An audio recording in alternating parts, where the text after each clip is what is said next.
करते हैं। पहला क्वेश्चन आपके सामने दिया गया है, कह रहा आपसे निम्नलिखित युग्मों को निम्नलिखित युद्धों को नीचे दी गई कूट के आधार पर आपको कालक्रम अनुसार व्यवस्थित करना है। तो देखो भाई यहाँ पर आपसे दिया गया है धर्मत का युद्ध। जो धर्मत का युद्ध हुआ था, धर्मत का युद्ध जो हुआ था ये आपका हुआ था 1658 में। कब हुआ था? 1658। देखिए लगभग सभी युद्ध हुए हैं, सभी आपके 1600 में ही हुए हैं। बहादुरपुर का युद्ध जो हुआ था ये हुआ था आपके 58 में, ये भी 58 में हुआ था, ये भी आपका 58 में हुआ, लेकिन डेट परिवर्तन है। डेट अभी बता रहे हैं क्या डेट है।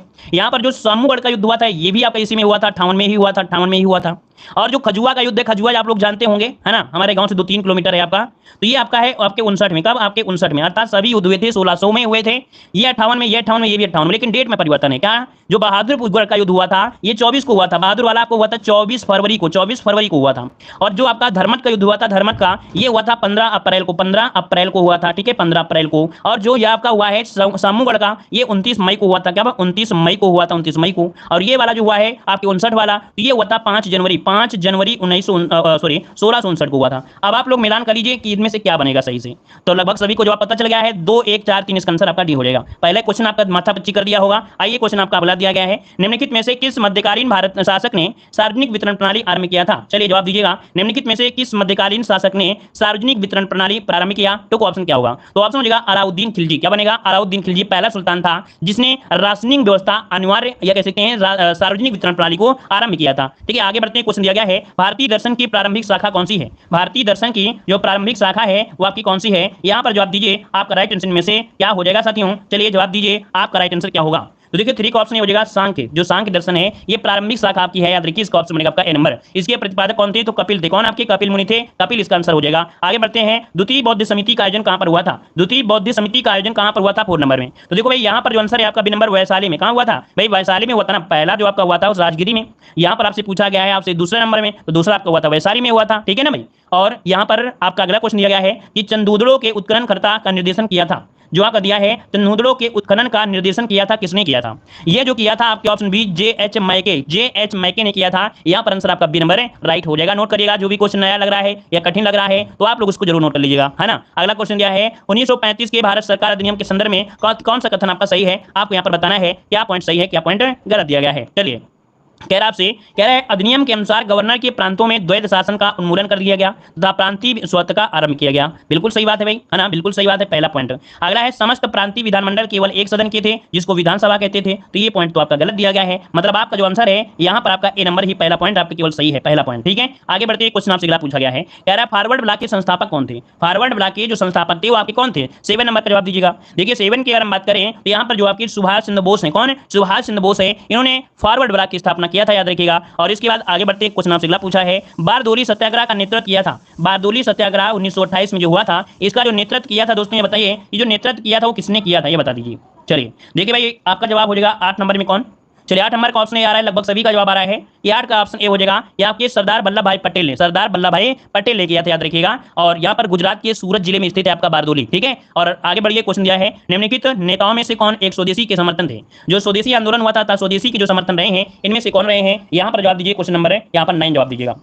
चलिए तो देखो भाई यहाँ पर जो अरविंदो घोष रहे हैं, जो अरविंदो घोष रहे हैं ये स्वदेशी के आपके समर्थक रहे हैं। यहाँ पर जो आंसर है आपका ये नंबर राइट हो जाएगा। याद होगा कि 1905 में बंगाल का विभाजन हुआ था और उसी के विरोध में चलाया गया था स्वदेशी आंदोलन, और उसके समर्थन में जो थे वो आपके अरविंद घोष आपके थे। आगे बढ़ते हैं। क्वेश्चन दिया गया है निम्नलिखित में से सुमेलित कीजिए। यहाँ पर सही उत्तर आपको बताना है, आपके पास ऑप्शन भी है और आपके पास पूरा का पूरा क्वेश्चन भी दिया गया है। मिलान करिए। राजा राम मोहन राय, राजा राम मोहन राय ने क्या किया था? आत्मीय सभा की स्थापना की थी, अर्थात आत्मीय सभा। तो आत्मीय सभा कहां पर है आपका? 2 हो जाएगा, इसका आपका 2 हो गया। देवेंद्रनाथ टैगोर की अगर बात करें तो तत्वबोधिनी सभा, तत्वबोधिनी सभा। यहाँ से क्वेश्चन 100% बनना है भाई, याद रखिएगा 100% क्वेश्चन बनना है, 100% मतलब 100%। तो यहाँ पर आपका 1 हो जाएगा। विवेकानंद की अगर बात करें तो रामकृष्ण मिशन की स्थापना किया था विवेकानंद ने, तो यहाँ पर आपका 3 हो जाएगा। और आत्माराम पांडुरंग ने क्या किया था? इन्होंने प्रार्थना समाज किया था, इसका 4 हो जाएगा। देखो हमने बता दिया है, जो चीज हम आपको बोलते हैं इसको कभी मजाक मत लिया करें। जो चीज हम आपको बता देते हैं बिल्कुल एग्जाम में छपा होता है, ये समझिए कि पेपर जब होता है तो आप यही कहोगे सर आपने पेपर को लीक कर दिया है, ऐसी तैयारी गजब की हो जाएगी, याद रखिएगा। तो देखो यहाँ पर आपका आंसर क्या बन गया है? आपका जवाब हो गया ए नंबर 2 1 3 4 ऑप्शन बन गया। ठीक है, आगे बढ़ते हैं। क्वेश्चन आपसे अगला पूछा गया है, कह रहा है निम्नलिखित समुद्री धाराओं में से कौन हिंद महासागर की धारा नहीं है? निम्नलिखित समुद्री धाराओं में से कौन हिंद महासागर की धारा नहीं है? यहाँ पर देखिए, तो देखो भाई अलवुहास की धारा ये हिंद महासागर की है, मोजिम्बिक धारा आपकी हिंद महासागर की है, दक्षिण अटलांटिक महासागर मतलब जो आपकी महासागरी धारा है ये हिंद महासागर है। लेकिन अगर बात करें बताइए जो आपका वेगुला धारा है, क्या जो आपकी वेगुला धारा है, वेगुला धारा ये दक्षिणी अटलांटिक महासागर की ठंडी धारा है। क्या है ये? दक्षिण अटलांटिक महासागर की क्या है? आपकी ठंडी धारा। याद रखिए ऑप्शन डी हो जाएगा। अगला क्वेश्चन आपसे दिया गया है निम्नलिखित में से कौन सही सुमेलित नहीं है? 12 नंबर में कौन सही सुमेलित नहीं है? चलिए देखते हैं। कह रहा है घाना की राजधानी अक्रा है, केन्या की राजधानी नैरोबी है, नामीबिया की राजधानी विंडहाक है, नाइजीरिया की राजधानी क्या है? नाइजीरिया की राजधानी है अबूजा। क्या है भाई? अबूजा है, अबूजा। अगला क्वेश्चन दिया गया है, कथन फर्स्ट दिया है और कारण दिया गया है कि काली कपास वाली मृदाएं वर्षा विहीन खेती के लिए आदर्श होती हैं। काली कपास वाली मृदाएं वर्षा विहीन खेती के लिए आदर्श होती हैं। फिर दिया है कि काली कपास वाली मृदाएं सूक्ष्म कणिक आपकी होती हैं। अब दोनों पॉइंट में दोस्तों बताइए कि क्या पॉइंट सही है, क्या पॉइंट गलत दिया गया है। तो ये बताइए काली कपास की मृदाएं वर्षा विहीन होती हैं क्या भाई? ऐसा तो आपका नहीं है, ऐसा तो आपका नहीं हो सकता है भाई। ये काली कपास वाली जो मृदा है वर्षा विहीन हो, उसमें वर्षा विहीन ऐसा तो नहीं हो सकता। ए नंबर आपका देखो गलत दिया है। लेकिन अगर हम आपसे बात करें यहाँ पर बी नंबर में, तो कारण जो है वो आपका सही है कि काली कपास वाली मृदाएं सूक्ष्म कणिक होती हैं। तो इसका देखिए जो आपका बी वाला है वो पॉइंट सही है। देखो कोई ना कोई ऑप्शन आपको मिलेगा, देखते हैं। हाँ देखिए ऑप्शन देखो डी नंबर दिया गया है कि एक गलत है लेकिन आर आपका सही दिया गया है। ठीक है, नोट करिएगा। आगे बढ़ते क्वेश्चन दिया गया है कि जम्मू श्रीनगर जलमार्ग पर राजमार्ग पर जवाहर सुरंग संबंधित है। जम्मू श्रीनगर राजमार्ग पर जवाहर सुरंग संबंधित है। ये बताइए कौन सी आपकी श्रेणी है? यहाँ पर 14 नंबर में ये पीर पंजाल श्रेणी से, अर्थात जो पीर पंजाल श्रेणी है जम्मू कश्मीर श्रीनगर राजमार्ग पर जवाहर सुरंग से संबंधित है। ऑप्शन आपका नंबर राइट हो जाएगा। अगला क्वेश्चन दिया है कि भारत के किस राज्य में महिला साक्षरता न्यूनतम है? महिला साक्षरता न्यूनतम है, बताइए कहां पर न्यूनतम है भाई? महिला साक्षरता जो न्यूनतम है वो कहां पर न्यूनतम है? चलिए बताइए भाई जवाब क्या बनेगा। चलिए दोस्तों देखिए बहुत अच्छी बात है कि आप सभी के जवाब यहाँ पर आ रहे हैं और आपका जवाब हो जाएगा 15 नंबर में ऑप्शन ए आपकी बिहार, है ना। बिहार की जो महिला साक्षरता है वो आपकी न्यूनतम है, याद रखिएगा। ठीक है, आगे बढ़िए। यार भारत में मुद्रा अर्थात जो करेंसी है की आंशिक परिवर्तनीयता का अर्थ क्या होता है? भारत में मुद्रा की आंशिक परिवर्तनीयता का जो अर्थ होता है क्या होता है? तो होता है कि भुगतान संतुलन के चालू खाते पर परिवर्तनीयता। भुगतान संतुलन के चालू खाते पर परिवर्तनीयता। यहाँ पर आंसर आपका बी वाला आपका राइट हो जाएगा। दोस्तों आगे बढ़ते हैं कि भारत में निर्धनता के स्तर का आकलन किया जाता है। भारत में निर्धनता के स्तर का आकलन है, गरीब है कि नहीं गरीब है, ये कैसे करते हैं? तो परिवार के उपभोग और व्यय के आधार पर कितना उपभोग कर रहे हैं, कितना खर्चा कर रहे हैं, है ना, कितना व्यय कर रहे हैं। तो आपका जो आंसर होगा सी नंबर इसका राइट हो जाएगा। ठीक है, यहाँ पर देखिए अगला क्वेश्चन दिया गया है कि भारत में हरित क्रांति के प्रणेता जो आपके हैं वो कौन से हैं? भारत में हरित क्रांति के प्रणेता जो आपके हैं कौन है? इस क्वेश्चन का जवाब किसी का भी गलत नहीं होना चाहिए भाई। ये क्वेश्चन का जवाब है किसी का गलत नहीं होना चाहिए। जवाब दीजिए, सही जवाब क्या हो जाएगा? चलिए चलिए तो देखिए आपका 18 का जो नंबर है ऑप्शन क्या बनेगा? 18 का जो ऑप्शन है आपका राइट हो जाएगा एम एस स्वामीनाथन। क्या हो जाएगा? M S Swaminathan. ये भारत में हरित क्रांति के पिता कहा जाता है। ठीक है ना। और यहाँ पर देखा जाए अगला क्वेश्चन दिया गया है कि नरसिम्हन समिति निम्नलिखित में से किस सुधार से संबंधित थी? जो आपकी नरसिम्हन समिति थी वो किस सुधार से संबंधित थी? दोस्तों यहाँ पर देखिए 19 नंबर में ये बैंकिंग सुधार से, किसे? बैंकिंग, जो कि ऑप्शन है यहाँ पर सी नंबर राइट हो जाएगा। और यहाँ पर देखो कुछ आपके समितियां हैं जो कि आपसे पूछी जाती हैं, जो आपसे बहुत पूछी जाती हैं, जैसे उच्च शिक्षा समिति से जो संबंधित थे वो यशपाल समिति थी। कौन? यशपाल समिति थी, वो आपके उच्च शिक्षा से बहुत संबंधित थी। ठीक है ना। अच्छा यहाँ पर अगर आपसे पूछा जाए कि आपका नियोजन आपका दिया गया है, चलिए ज्यादा ना पढ़िए, नहीं ज्यादा दिक्कत होगा। चलिए यहाँ पर देखिए, हाँ यहाँ पर एक होता है आपका तेंदुलकर समिति, आपको बता देते हैं क्योंकि पूछा जा सकता है। तेंदुलकर समिति किसी को याद है कि जो तेंदुलकर समिति है वो किससे संबंधित है? तेंदुलकर समिति जो आपकी है वो कौन सी समिति से संबंधित होती है? गरीबी। बहुत अच्छे, वेरी गुड। याद रखिए कि गरीबी निर्धनता अर्थात निर्धनता रेखा के आकलन के लिए तेंदुलकर समिति आपकी है। याद रखिए, बहुत अच्छे, बेहतरीन जवाब आया है। चलिए राजकोषीय नीति का विनिधान है, राजकोषीय नीति का विनिधान है यहाँ पर 20 में। तो इसका मतलब हो जाएगा घाटे की बजट नीति। क्या? घाटे की बजट नीति। अगर अपने शब्दों में कहें कि राजकोषीय नीति का विनिधान घाटे की बजट नीति है। सार्वजनिक आय, सार्वजनिक व्यय, सार्वजनिक ऋण, कारोबार, बजट, है ना, सब्सिडी, ये सब घाटे की वित्तीय व्यवस्था से आपके जुड़े आपके हैं और इन्हीं की सब नीतियों को राजकोषीय नीति कहा जाता है। यहाँ पर देखो दिया गया है अक्टूबर 1959 में पंचायती राज भारत में सर्वप्रथम आरंभ की गई थी और ये आरंभ की गई थी आपके राजस्थान में। कहां पर? राजस्थान, जो कि ऑप्शन ए हो जाएगा। अगला है राष्ट्रपति लोकसभा को कब भंग कर सकता है? राष्ट्रपति लोकसभा को कब भंग कर सकता है ये पूछा है। तो ये भंग कब करेगा? कह रहा है भारत के प्रधान न्यायाधीश की अनुशंसा पर, लोकसभा की अनुशंसा पर, केंद्रीय मंत्रिमंडल। देखिए ऑप्शन सी हो जाएगा, केंद्रीय मंत्रिमंडल की अनुशंसा पर आपका हो जाएगा। ठीक है। देखिए अगला क्वेश्चन आपसे दिया गया है, कह रहा आपसे यहाँ पर संघीय संविधान की सामान्य विशेषताओं की सूची नीचे दी गई है। अंत में दिए गए कूट की सहायता से उन विशेषताओं का चयन करना है कि क्या पॉइंट सही है, क्या पॉइंट यहाँ पर गलत दिया गया है। देखो भाई आपके सामने इस प्रकार से आपको दिया गया है। चलिए 23 नंबर में अगर आपको दिख रहा हो तो बताइए, नहीं तो थोड़ा सा इसे और भी यहाँ पर बड़ा कर देते हैं। आप बताइए लिखित एवं कठोर संविधान। लिखित एवं कठोर संविधान बिल्कुल सही बात है आपका है। केंद्र और संघ शासित इकाइयों के मध्य शक्तियों का बंटवारा है, ये भी आपका सही दिया गया है। कह रहे हैं विधायिका और कार्यपालिका के मध्य शक्ति पृथक्करण। यहाँ पर विधायिका और कार्यपालिका दिया है।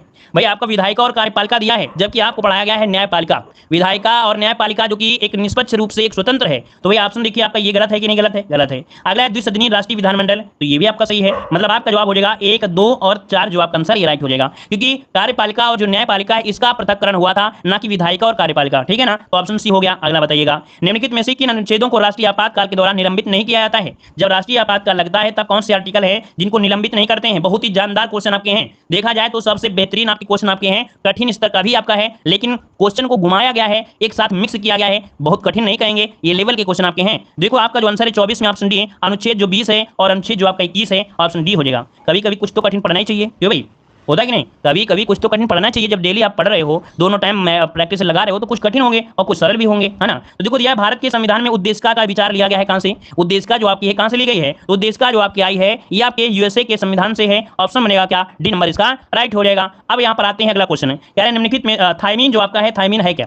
थायमीन जो आपका है क्या? तो देखो थायमीन की अगर बात करते हैं तो ये विटामिन B1 का रासायनिक नाम है। क्या है? विटामिन B1 का रासायनिक नाम थायमीन है। अगर आपसे पूछे विटामिन B2 का, तो B2 का होता है राइबोफ्लोविन होता है ना? और विटामिन 6 का क्या होता है? पैराडॉक्सिन होता है। चलिए यहाँ पर देखिए अगला क्वेश्चन दिया गया है, निम्नलिखित में से कौन सा कोशिकांग आनुवंशिकी अभियांत्रिकी से संबंधित आपका है? कौन सी कोशिकांग है जो आनुवंशिकी अभियांत्रिकी से संबंधित है? देखिए 27 में, तो ये होता है प्लाजिड्म। क्या होता है? जो आपका प्लाजिड्म दिया गया है, ये कोशिकाओं के स्वतंत्र रूप से प्रक्रिया बनाने में सक्षम हो जाते हैं और ये वाहक के रूप में उपयोग किए जाते हैं। आगे बढ़ते हैं, क्वेश्चन दिया गया है सूची फर्स्ट को सूची सेकंड से सम्मिलित करना है। ये बताइए जर्मन सिल्वर, यहाँ पर देखिए आपको दिया गया है, कोट में बताना है।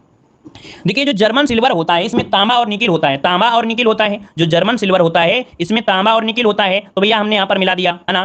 तांबा और आपका निकिल हो गया। इसके बाद अगर हम आपसे बात करें, यहाँ पर सोल्डर, जो सोल्डर होता है वो कैसे बनता है? सीसा और टिन से, सीसा और टिन से, सीसा और टिन से। तो ये तो बन नहीं रहा भाई, ये तो नहीं बन रहा ना। जर्मन और निकल कहाँ, ये आपका दिया भाई, हमने गड़बड़ी लगा दिया था। यहाँ पर देखो जर्मन सिल्वर जो बनता है वो बनता है किससे आपका? तो ये बनता है आपका तांबा और निकल से। अब ये सही आया है ना, ये सही आया है। और जो सोल्डर बनता है, सोल्डर जो होता है ये किससे होता है? सीसा और टिन से होता है। सीसा और टिन से हो जाएगा, तो इसका मतलब ये 2 हुआ, इसका 1 हो गया। तो ऑप्शन आपका देखो कौन सा मिला है? डी वाला मिला है। इसका मतलब आपका ब्लीचिंग पाउडर क्लोरीन हो गया और हाइपो जो हो गया वो सोडियम हो गया। ये 4 हो गया, ये 3 हो गया। तो आपका ऑप्शन बन गया क्या? 2, 1, 4, 3। ऑप्शन नोट करिए, डी नंबर आपका राइट हो जाएगा। अगला क्वेश्चन दिया गया है, यहाँ पर दिया है सूरदास के गुरु कौन थे? सूरदास के जो गुरु थे वो आपके कौन थे? यहाँ पर जवाब दीजिए 36 नंबर में। सूरदास के गुरु थे वो आपके कौन थे? चलिए बड़ा अच्छा लगता है कि आप लोग कठिन क्वेश्चन भी पढ़ रहे हैं। नहीं, बहुत लोग तो ऐसे होते हैं कठिन क्वेश्चन को देख के क्लास से गायब हो जाते हैं, और ऐसे गायब हो जाते हैं जैसे इनको पढ़ना ही नहीं है, इनके एग्जाम में आना ही नहीं है। इनको भगवान ने ऐसे बना के भेज दिया, जाओ बेटा तुम पढ़ो लिखो ना, तुमको जॉब मिल जाएगी, नौकरी आपको आराम से मिल जाएगी, है ना? तो ऐसा नहीं है, सबको पढ़ना चाहिए, और जो कि आज सभी लोग पढ़ रहे हैं। देखिए सूरदास के गुरु थे, और सूरदास के जो गुरु है कौन है? यहाँ पर देखिए आपका जो 36 का ऑप्शन बनेगा क्या हो जाएगा? यहाँ पर बल्लभाचार्य। क्या हो जाएगा? बल्लभाचार्य जिसका ऑप्शन आ रहा है बिल्कुल राइट हो जाएगा। और अगला क्वेश्चन आपसे दिया है, लोकोक्ति का सामान्य अर्थ क्या होता है? लोकोक्ति का सामान्य अर्थ पूछ लिया है, तो 37 का ऑप्शन बनेगा ए नंबर, लोक की उक्ति। क्या? लोक की उक्ति मतलब जब कोई पूरा कथन किसी प्रसंग या विशेष में अद्भुत किया जाता है या उद्धृत किया जाता है तो उसे लोकोक्ति कहते हैं। यहाँ पर अगला क्वेश्चन दिया है, निम्नलिखित शब्दों में से स्त्रीलिंग शब्द आपको बताना है, स्त्रीलिंग में से क्या है? स्त्रीलिंग की अगर बात करते हैं तो देखो जो आपका दिया है संसार, गौरव, समुदाय, अश्विनी। ऑप्शन डी हो जाएगा, अश्विनी हो जाएगा। अश्विनी, रोहिणी, है ना, भरणी, ये जो आपकी हैं स्त्रीलिंग है। अगला क्वेश्चन दिया गया है, निम्नलिखित में 4 विकल्प दिए हैं, शुद्ध वर्तनी आपको बताना है। यहाँ पर देखिए 39 नंबर में, तो आपका देखिए आपका दिया गया है आपका वर्तनी, शुद्ध वर्तनी। कृष्ण होता है, कृष्णा होता है, बताइए कृष्ण होता है, कृष्णा होता है। यहाँ पर 39 नंबर में कृष्ण होता है, याद रखिएगा कृष्ण होता है ए नंबर। अगला है शीत का विलोम क्या होगा? और शीत का विलोम क्या होता है? उष्ण होता है। क्या होता है? शीत का होता है उष्ण, जो कि ऑप्शन बने आपका डी नंबर। और ठंड का होता है गर्म, याद रखिए ठंड का जो होता है वो आपका गर्म होता है। और कृष्ण का क्या होता है? कृष्ण का होता है शुक्ल होता है, याद रखिएगा, ठीक है। आगे बढ़िए, क्वेश्चन दिया गया है, यहाँ पर आपसे अगला क्वेश्चन दिया गया है, गीत गोविंद पुस्तक के लेखक कौन है? गीत गोविंद पुस्तक के लेखक आपसे पूछा है। यहाँ पर आंसर क्या हो जाएगा? तो आपका जो आंसर है नोट करिएगा, डी नंबर, जयदेव बनेगा, डी नंबर। अगला है प्रतिवर्ष अंतर्राष्ट्रीय जनसंख्या दिवस कब मनाते हैं? तो जनसंख्या दिवस मनाते हैं 11 जुलाई, जो कि ऑप्शन क्या है यहाँ पर नंबर राइट हो जाएगा। 15 अगस्त तो जानते हो भाई स्वतंत्रता दिवस मनाते हैं। 31 अक्टूबर को 2 चीजें होती हैं, एक तो होता है इंदिरा गांधी पुण्यतिथि और एक होता है राष्ट्रीय एकता दिवस, ठीक है। और 22 मार्च को मनाते हैं क्या? आपका मनाते हैं यहाँ पर विश्व जल दिवस। क्या मनाते हैं? विश्व जल दिवस मनाते हैं। अगला दिया है कि कृषि क्षेत्र से उत्पन्न होने वाले मीथेन गैस के अतिरिक्त एक मुख्य ग्रीन हाउस गैस आपकी कौन सी है? तो देखो मीथेन गैस तो आपकी होती है, लेकिन यहाँ पर जो आपका नाइट्रस ऑक्साइड है N2O, है ना, ये भी क्या है? एक प्रकार की CHG गैस आपकी, ग्रीन हाउस गैस आपकी यहाँ पर है, ठीक है। तो आपका जवाब क्या हो गया? ए नंबर राइट हो जाएगा। आगे बढ़ते क्वेश्चन दिया गया है कि भारत में कुल कितने संरक्षित जैवमंडल अर्थात बायोस्फीयर रिजर्व आपके हैं? भारत में कुल कितने संरक्षित जैवमंडल अर्थात बायोस्फीयर हैं? याद रखिए ऑप्शन सी हो जाएगा 18 है। कितने हैं? 18 है, याद रखिएगा 18। जो सबसे पहले आपका था वो नीलगिरी था, भारत में सबसे पहले जो आपका था वो नीलगिरी बायोस्फीयर बना था आपके 1986 में। कब? 1986 में। और यहाँ पर सबसे नया जो आपका है वो पन्ना है। कौन है? सबसे नया जो बायोस्फीयर बना है वो पन्ना है, जो कि सबसे नया है, 2011 में आपका बना था। ठीक है, आगे बढ़िए। क्वेश्चन दिया गया है भारतीय कपास अनुसंधान कहाँ है? का पास खड़े हो। यहाँ पर देखिए 55 नंबर में, तो ऑप्शन क्या हो जाएगा? ये आपके है नागपुर में। कहाँ पर है? नागपुर, जो कि महाराष्ट्र में आपका हो जाएगा। 1976 में इसकी स्थापना की गई थी। अगला क्वेश्चन दिया गया है इनमें से कौन सा यूरोपीय देश है? इसको तो हमने पढ़ाया भी है भाई, यूरोपीय देश जो आपका है कौन सा है? तो यहाँ पर देखिए 56 नंबर में ऑप्शन हो जाएगा बुल्गारिया। तो बुल्गारिया आपका यूरोपीय देश है, इसकी राजधानी क्या है? चलिए देखते हैं कि आप लोग क्या जवाब दे पाओगे। हमने आपको बताया है बुल्गारिया की राजधानी, अगर आपने ध्यान से पढ़ा होगा तो आप लोग जरूर बताएंगे कि इसकी जो राजधानी हो आपकी है क्या है? सोफिया। वेरी गुड, बहुत अच्छे। यहाँ पर देखिए सोफिया हमने बताया था कि इसकी जो राजधानी है वो आपकी सोफिया है ना, सोफिया हो जाएगा। और इसके बाद आगे बढ़ते हैं, क्वेश्चन आपसे अगला पूछा गया है कि राज्यसभा के पदेन अध्यक्ष कौन होते हैं? राज्यसभा के पदेन अध्यक्ष पूछा गया है 57 नंबर में, तो आपका जवाब क्या होगा? यहाँ पर भी हो जाएगा उपराष्ट्रपति होते हैं। अगला है प्रसिद्ध विरूपाक्ष मंदिर कहाँ पर है? तो विरूपाक्ष मंदिर कहाँ पर है? तो आपके हम्पी, जो कि आपके कर्नाटक में अवस्थित है। और यह मंदिर भगवान शिव को समर्पित है। किसके लिए? आपके भगवान शिव को समर्पित है, याद रखिएगा। अगला दिया गया है, यहाँ पर आपसे कह रहा है मई 2022 में केंद्र सरकार ने किसे प्रधानमंत्री मोदी का नया सलाहकार नियुक्त किया है? तो मोदी जी का नया सलाहकार इनमें से कौन है? देखिए जो आपका आंसर है वो आपका डी हो जाएगा तरुण कपूर। क्या बनेगा? तरुण कपूर, इसका ऑप्शन आपका डी हो जाएगा। अगला क्वेश्चन आपसे देखो दिया गया है मई 2022 में रिपोर्ट्स विदाउट बॉर्डर्स द्वारा जारी विश्व प्रेस स्वतंत्रता सूचकांक 2022 में भारत का जो स्थान मिला है कितना मिला है? तो ये बताइएगा, विश्व प्रेस स्वतंत्रता सूचकांक में भारत का स्थान है 150। कितना है भाई? 150। याद रखिए 180 देशों को लिया गया था, जिसमें से 150 स्थान आपका आया है। वहीं पर अगर देखा जाए 2021 में क्या स्थान आया है? 2021 में 142 था। कितना? 142 था। आगे बढ़ते हैं, क्वेश्चन दिया है मई 2022 में पत्रकारिता की श्रेणी में भारत की ओर से पुलित्जर पुरस्कार 2022 किसे प्रदान करने की घोषणा की गई है? लाजवाब क्वेश्चन आपका है, देखिए बहुत लाजवाब है। ये आपके उपयुक्त सभी अर्थात सना इरशाद मट्टू और अमित दवे और दानिश सिद्दीकी, उपयुक्त सभी, इसका ऑप्शन डी नंबर राइट हो जाएगा। ठीक है भाई, यहाँ पर आगे बढ़ते हैं। क्वेश्चन दिया गया है कि हाल ही में किस राज्य अथवा केंद्रशासित प्रदेश में फ्लू बीमारी का मामला सामने आया है? तो फ्लू बीमारी का जो सामने मामला आया है, यहाँ पर बताइए आपका जवाब क्या होगा? तो देखो ये 62 नंबर का ऑप्शन, ये नंबर आपकी केरल में आया है। कहाँ पर आया है? तो आपकी केरल में आया है। देखिएगा केरल एक नई वायरस बीमारी से लपेट में आ गया है ना, तो यहाँ पर जो आंसर है वो आपका ये नंबर राइट हो जाता है। ठीक है, अच्छा इस बीमारी से होता क्या है? इस रोग से जो ग्रसित बच्चा होता है तो शरीर पर टमाटर के आकार के लाल लाल छाले पड़ जाते हैं। ठीक है, बदन दर्द होता है, बुखार, थकान, उल्टी, पेट में ऐंठन, ये चीजें होती हैं। अगर ऐसे होती हैं तो आप लोग भी चेकिंग करवा लीजिएगा। ठीक है, आगे बढ़ते हैं। इतने में आधी चीजें तो सबको रहती हैं, बदन दर्द सबके रहती हैं, है ना। हम तो पढ़ाते रहते हैं, बैठे रहते हैं, तो हमारे बदन में तो दर्द रहता है, बुखार भी कभी आती है, थकान भी आता है, और बोलते बोलते हाथों में दर्द होता है तो उल्टी भी आती है, पेट में ऐंठन भी होता है। तो हमारे थोड़ो यहाँ पर कह सकते हैं कि बीमारी है भैया, इतना ऐसा काम ही कर रहे हैं कि हमारी बॉडी में ऐसे सब लक्षण दिखाई देंगे। तो देखो आपका जो आंसर है यहाँ पर 62 नंबर में आपका हो जाएगा केरल, इसका आंसर होगा। यहाँ पर आगे बढ़ते हैं, क्वेश्चन दिया गया है कि मई 2022 में संयुक्त राष्ट्र में हिंदी के उपयोग को प्रोत्साहित करने के हिंदी परियोजना में भारत ने कितने धन का योगदान किया है या दिया है? तो देखो भैया यहाँ पर संयुक्त राष्ट्र में हिंदी के उपयोग को प्रोत्साहित करने के लिए ये दिया है, और कितना धन दिया है? देखिए 63 नंबर में, तो $8 लाख दिया है। याद रखिए कि हिंदी को बढ़ावा मिले, हिंदी को बढ़ावा मिले, इसलिए याद रखिए ये परियोजना की शुरुआत की गई है Hindi@UN। ठीक है, और इसकी शुरुआत 2018 में की गई थी, और भारत सहयोग से संयुक्त राष्ट्र ने किया है, अर्थात यहाँ पर जो आंसर आपका डी हो जाएगा। अगला मई 2022 में 25वां मुख्य चुनाव आयुक्त किसे नियुक्त किया गया है? वेरी वेरी लाजवाब क्वेश्चन दिया गया है। तो देखिए 64 का ऑप्शन क्या होगा भाई? यहाँ पर देखिए जो आपके राजीव कुमार है, ये 25वें मुख्य चुनाव आयुक्त आपके चुने गए हैं। आपका जवाब यहाँ पर सी नंबर राइट हो जाएगा। और इसके बाद आगे बढ़ते हैं, क्वेश्चन आपसे अगला पूछा गया है, यहाँ पर सुमन बेरी कौन है भाई? सुमन बेरी बताइए क्या है, ये बताइए। सुमन बेरी बहुत आईएमपी क्वेश्चन आपका है। सुमन बेरी जो है वो आपके हैं कौन? ये जवाब दीजिए भाई। ये नीति आयोग के उपाध्यक्ष हैं। कौन से नंबर के? तीसरे नंबर के उपाध्यक्ष हैं आपके, किसके? नीति आयोग के। बहुत अच्छा क्वेश्चन आपका है। आगे बढ़ते हैं, क्वेश्चन दिया गया है मई 2022 में किस राज्य ने ई अधिगम योजना की शुरुआत किया है? ई अधिगम योजना की शुरुआत किया है किसने? तो ऑप्शन हो जाएगा आपका बी नंबर, हरियाणा ने। किसने? हरियाणा, जो कि ऑप्शन बी हो जाएगा। और अगला क्वेश्चन दिया गया है मई 2022 में महानिदेशक स्तर पर भारत ब्रिटेन राष्ट्रमंडल वार्ता कहां पर संपन्न हुई है? भारत ब्रिटेन राष्ट्रमंडल वार्ता संपन्न हुई है कहां पर? तो देखो ऑप्शन जो बनेगा यहाँ पर वो क्या होगा भाई? ऑप्शन हो जाएगा डी, आपके नई दिल्ली में। कहां पर? नई दिल्ली में। अगला है कि मई 2022 में परसीमन आयोग ने केंद्र शासित प्रदेश जम्मू कश्मीर के लिए कितने विधानसभा क्षेत्र निर्धारित किया है? ये परसीमन जो आयोग है केंद्र शासित प्रदेश जम्मू कश्मीर में कितने विधानसभा क्षेत्र निर्धारित किया है? जवाब आ रहा है यहाँ पर देखिए 67 नंबर में। 67 नंबर की अगर बात करें तो आपका जवाब डी हो जाएगा 90। क्या हो जाएगा? 90, इसका आंसर राइट हो जाएगा। भैया किंग थोड़े से सुधर जाओ, है ना।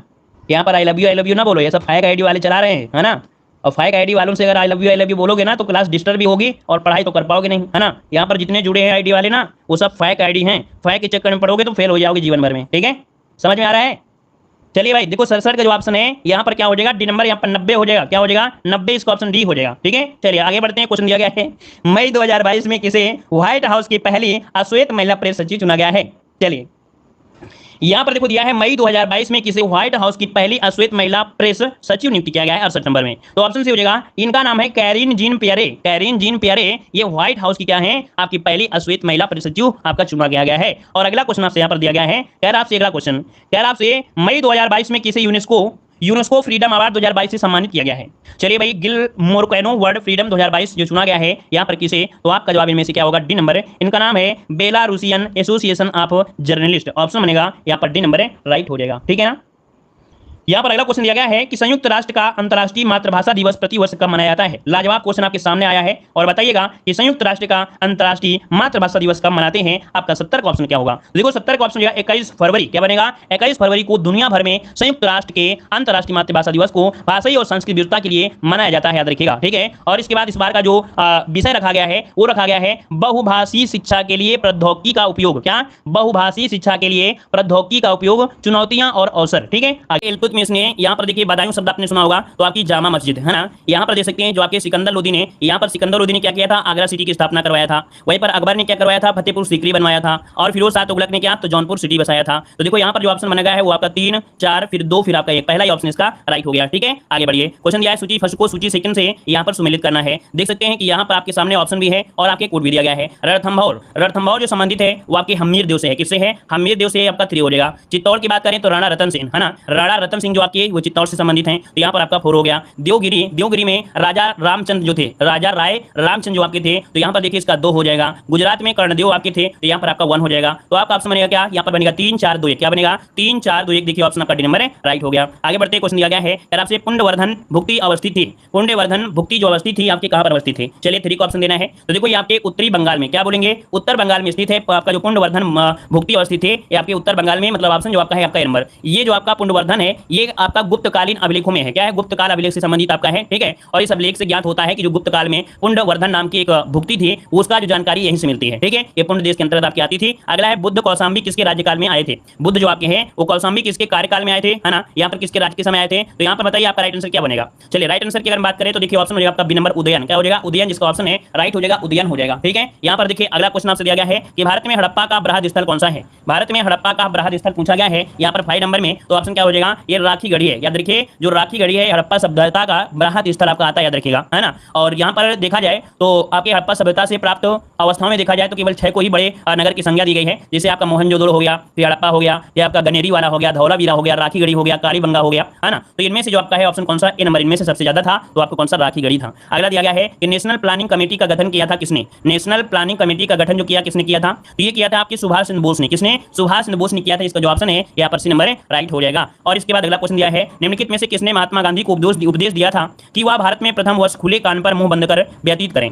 कह रहा आपसे किसने महात्मा गांधी को आदेश दिया था कि वह भारत में प्रथम वर्ष खुले कान पर मुंह बंद, ये कान तो खुला हो लेकिन मुंह बंद रहे, है ना, ऐसे व्यतीत करना है। ऐसा जो सजेशन दिया था वो गोपाल कृष्ण गोखले ने दिया था, ठीक है। किसने, गोपाल कृष्ण गोखले ने ऐसा उपदेश दिया था, याद रखिएगा, ठीक है। यहाँ पर दिया है ब्रिटिश पत्रकार H.W. नेविंसन जुड़े थे। जो ब्रिटिश पत्रकार थे इनका नाम है H.W. नेविंसन। ये जुड़े हुए थे, किससे जुड़े हुए थे, तो ये जुड़े थे आपके स्वदेशी आंदोलन से। किसे, आपके स्वदेशी आंदोलन जो कि आपके 1905 में हुआ था। कब हुआ था भाई, 1905 में प्रारंभ हुआ था। अच्छा एक पॉइंट आपसे पूछा जाता है, वेब मिलर, है ना, बहुत पूछा जाता है कि वेब मिलर जो आपके वेब मिलर आपके हैं ये किससे संबंधित थे।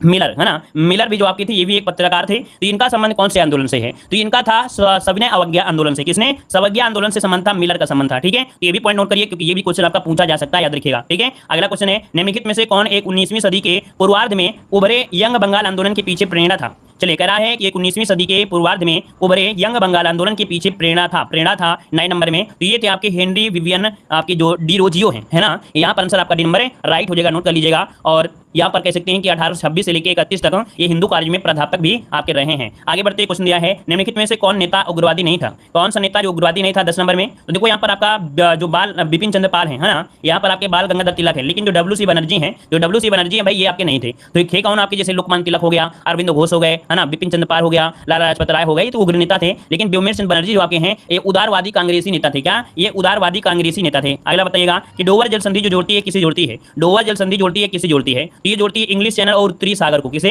इंग्लिश चैनल और उत्तरी सागर को जोड़ती है। ऑप्शन आपका सी नंबर इसका राइट हो जाएगा, ठीक है। और ये इंग्लैंड फ्रांस में स्थित है, ठीक है, इंग्लैंड और फ्रांस में क्या है? स्थित है। और अगला यहाँ पर देखा जाए तो कुछ संधियां आपकी हैं, जैसे आपकी होती है बेरिंग संधि। कौन होती है? पूछा जाता है बेरिंग संधि। तो बेरिंग संधि बताइए किसको किसको जोड़ती है? बेरिंग संधि जो होती है ये बेरिंग सागर और चुस्की सागर है ना, इनको जोड़ती है, और अलास्का और उसको क्या करती है? आपकी अलग कर देती है। वहीं पर एक और होती है आपकी डेविस। डेविस तो डेविस जो होती है ये बेफिन की खाड़ी और अटलांटिक महासागर को जोड़ती है, जो कि ग्रीनलैंड और कनाडा के बीच में आपके है ना। तो ये दो जो आपकी बहुत ज्यादा पूछी जाती हैं। अगर दिया गया है क्या आपसे यहाँ पर निम्नलिखित में से सुमेलित करना है, यहाँ पर देखिए सुमेलित करिए। क्वेश्चन नंबर 12 में क्या सुमेलित है? यार आपसे यहाँ पर अंध महाद्वीप किसे कहते हैं? तो आपके अफ्रीका को कहते हैं, ठीक है। यहाँ से क्वेश्चन पूछा जाएगा, नोट करिएगा। यहाँ से क्वेश्चन आपका पूछा जाना है, याद रखिएगा। अंध महाद्वीप कहते हैं अफ्रीका को कहते हैं। विश्व की छत जो कहते हैं वो आपके पामीर को कहते हैं। तो इसका देखिए 4 हो गया, इसका यहाँ पर 3 हो गया। हजारों झीलों का जो देश कहते हैं किसे कहते हैं? तो आपके यहाँ पर फिनलैंड को कहते हैं ना। तो यहाँ पर आपका 1 हो गया। मोतियों का द्वीप किसे कहते हैं? तो मोतियों का द्वीप कहते हैं बहरीन को। तो इसका आपका 2 हो जाएगा। तो दोस्तों आपका ऑप्शन क्या बन गया? 3 4 1 2 बन गया। तो आपका जवाब क्या बन गया? नंबर आपका राइट हो गया। आगे बढ़िए, क्वेश्चन दिया गया है हीराकुंड बांध किस नदी पर आपका बना है? हीराकुंड बांध किस नदी पर बना है? 13 नंबर में। तो आपका जवाब क्या हो जाएगा? हीराकुंड बांध बताइए भाई। चलिए, हीराकुंड बांध आपके है महानदी पे है, तो ऑप्शन डी हो जाएगा महानदी। अगला है कह रहे हैं कथनों पर विचार कीजिएगा। चलिए क्वेश्चन नंबर जो 14 आपका दिया है, कह रहे हैं यहाँ पर कथनों पर विचार करना है। तो चलिए आपके सामने सभी ऑप्शन भी हैं। कह रहे हैं अरावली मरुस्थल के पूर्ववर्ती विस्तार को रोकता है। अरावली मरुस्थल के पूर्ववर्ती विस्तार को रोकता है। जैसे कि आपका ये अरावली की श्रेणी है ना। कह रहा है पूर्ववर्ती मतलब पहले विस्तार को रोक देता है। इसका मतलब ये हुआ कि ये जो आपका एरिया है ये मरुस्थल नहीं होता है। क्यों? क्योंकि जो बारिश में मानसून होता है इससे टकराता है और यहाँ पर बारिश कर देता है, तो ये मरुस्थल नहीं हो रहा है ना। तो बिल्कुल सही है, पहला पॉइंट तो आपका सही दिया गया है। कह रहे हैं राजस्थान की सभी नदियों का उद्गम अरावली से हुआ है। तो क्या ये बात सही है? तो सभी बात तो सही नहीं है ना भाई। सभी नदियां आपके अरावली से थोड़ो निकले हैं, तो ये तो बात गलत दिया गया है। फिर कह रहा है राजस्थान में वर्षा का वितरण प्रारूप अरावली से प्रभावित नहीं होता है। तो 100% प्रभावित होता है भाई। अगर प्रभावित ना होता तो ये जितना बड़ा आपका रेगिस्तान है तो रेगिस्तान थोड़ा दिखाई देता। तो ऑप्शन सी वाला भी गलत दिया है। कह रहा है अरावली प्रदेश धात्विक खनिजों में समृद्ध है। ये हाँ जरूर कह सकते हैं कि जो अरावली है कहीं ना कहीं धातुओं से आपका समृद्ध है। तो आपके यहाँ पर बनेगा ए और डी। 2 ऑप्शन यहाँ पर बन रहे हैं। एक तो पहला ऑप्शन सही हो रहा है और दूसरा ऑप्शन कौन सा है? यहाँ पर डी नंबर आपका सही रहा है। तो ऑप्शन देखिए आपका कौन हो गया? केवल 1 और डी आपका सही हो गया। उम्मीद है कि आप लोग बहुत ही आसानी से समझ गए होंगे इस क्वेश्चन को, है ना। आगे बताइएगा।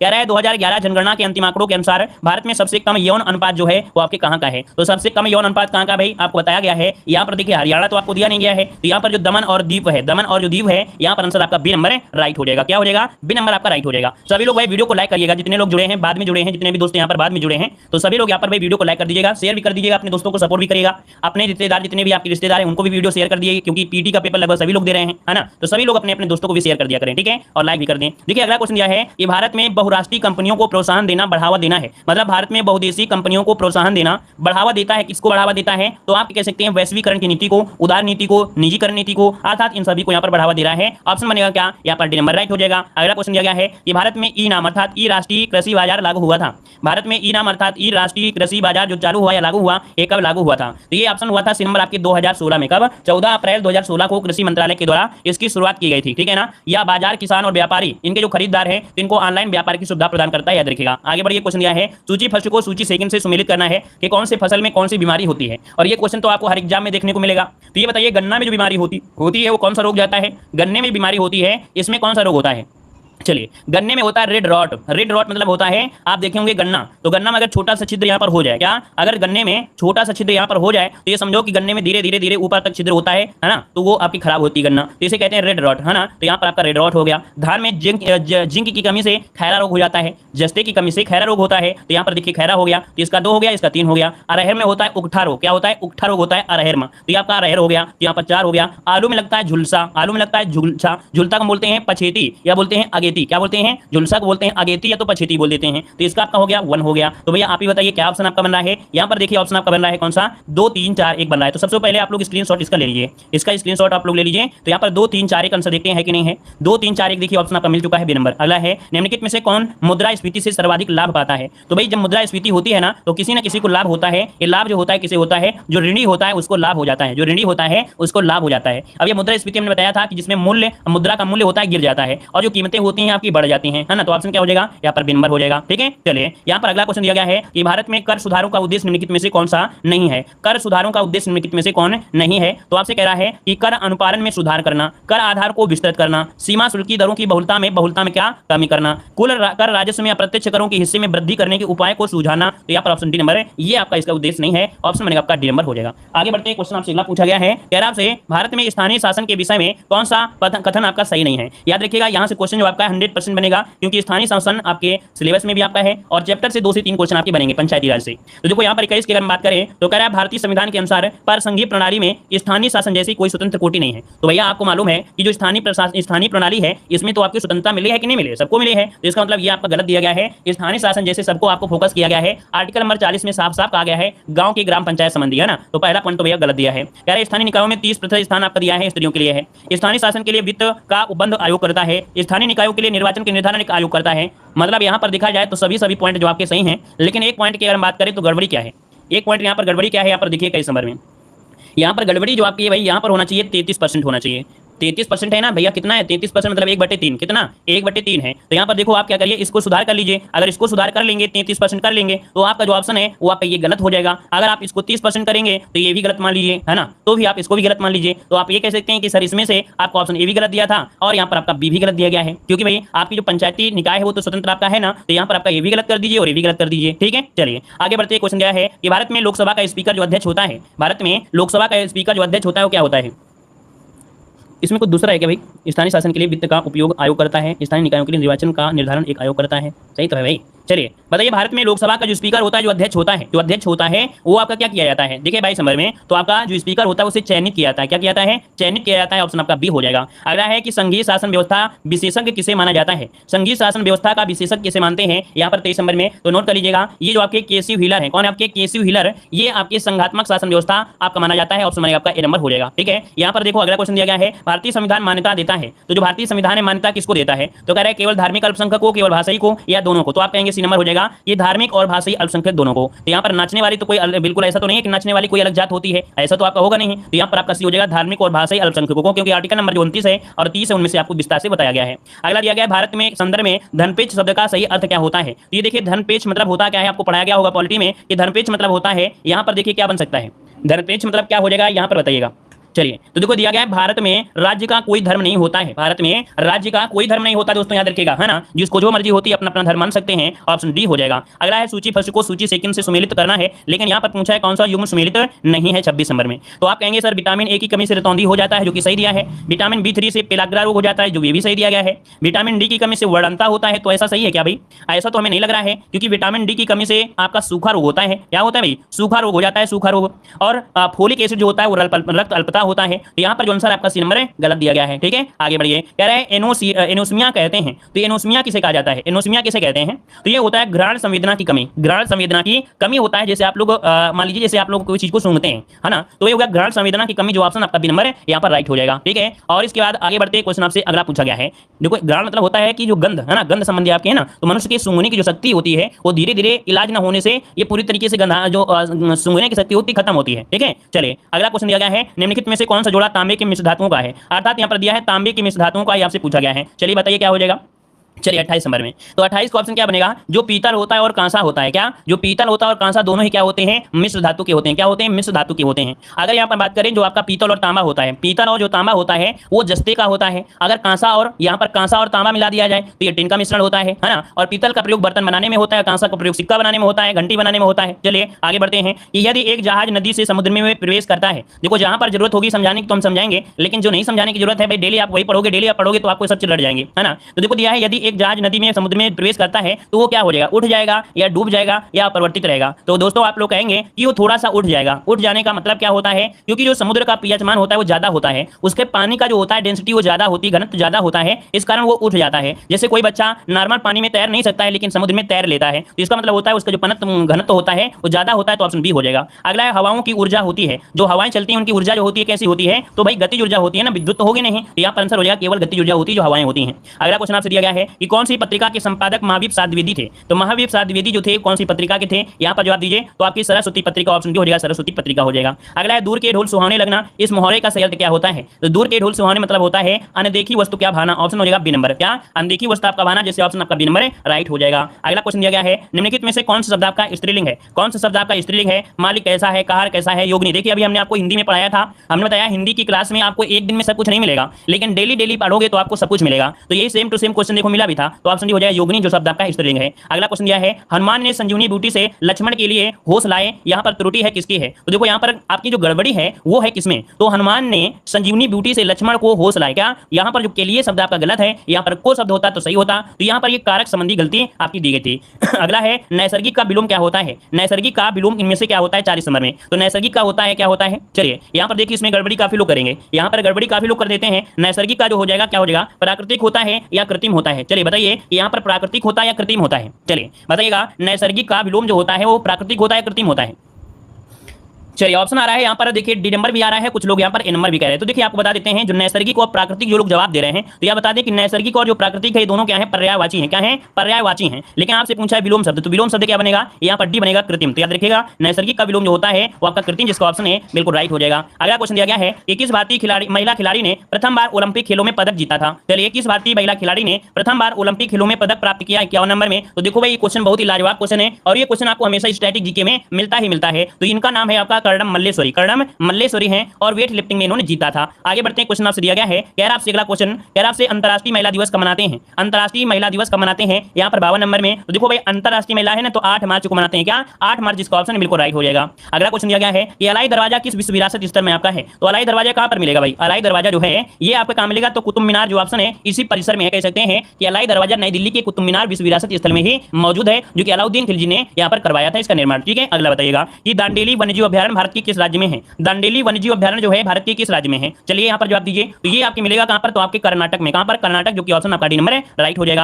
अगला क्वेश्चन आपसे यहाँ पर दिया गया है, मिलान करना है। यहाँ पर देखो कुछ अनुसंधान दिए हैं और इन अनुसंधान में आपको बताना है कि कौन सा अनुसंधान कहाँ पर है, कौन सा अनुसंधान कहाँ पर है। Indian grain storage management and research institute, ये जो आपका हापुड़ में है। कहाँ पर है आपके? हापुड़ में। तो इसको आपको 2 लगा लेना है। राष्ट्रीय उद्यमता और लघु व्यवसाय विकास, ये कहाँ पर पड़ता है? तो ये पड़ता है आपके नोएडा में, तो इसको आप नोएडा में लगा दीजिए। नया क्वेश्चन आपको है, नोट कर लीजिएगा। यहाँ पर 3 हो गया। गोविंद बल्लभ पंत सामाजिक विज्ञान संस्थान कहाँ है? आपके प्रयागराज में है, तो इसका 1 हो जाएगा। हरिश्चंद्र अनुसंधान संस्थान कहाँ है? तो आपके प्रयागराज में ये भी है, तो आप इसको यहाँ पर क्या कर लेंगे? 4 कर लीजिएगा, है ना। अब यहाँ पर प्रयागराज 2 आ गए हैं, तो ऑप्शन के अनुसार आपको लगा देना है। तो ऑप्शन के अनुसार आप लगाएंगे तो आपके पास ऑप्शन कौन सा है? यहाँ पर 2 आपसे स्टार्टिंग हुई है, पहला ऑप्शन यहाँ पर लगा लीजिएगा। ठीक है, आगे बढ़िए। कह रहा यहाँ पर निम्नलिखित में से किस देश की समुद्री सीमा भूमध्य सागर पर आपकी नहीं है? तो देखिए ऐसा देश आपको बताना है। वर्ल्ड ज्योग्राफी क्वेश्चन लिया गया है, वर्ल्ड ज्योग्राफी से भी क्वेश्चन आपके 2 से 3 क्वेश्चन मिलेंगे, 2 क्वेश्चन आपको मिलेंगे, 2 क्वेश्चन। तो यहाँ पर देखो जो बेल्जियम आपका है, बेल्जियम, तो बेल्जियम ये उत्तरी सागर की सीमा पर आपका स्थित है ना। तो आपका जवाब हो जाएगा सी नंबर, इसका राइट हो जाएगा। अगला है लोकसभा की सदस्यता के लिए उम्मीदवारों की जो न्यूनतम आयु होती है वो क्या निर्धारित आपकी की गई है? चलिए यहाँ पर देखें तो आपका 25 वर्ष। कितना? लोकसभा के लिए होती है 25 वर्ष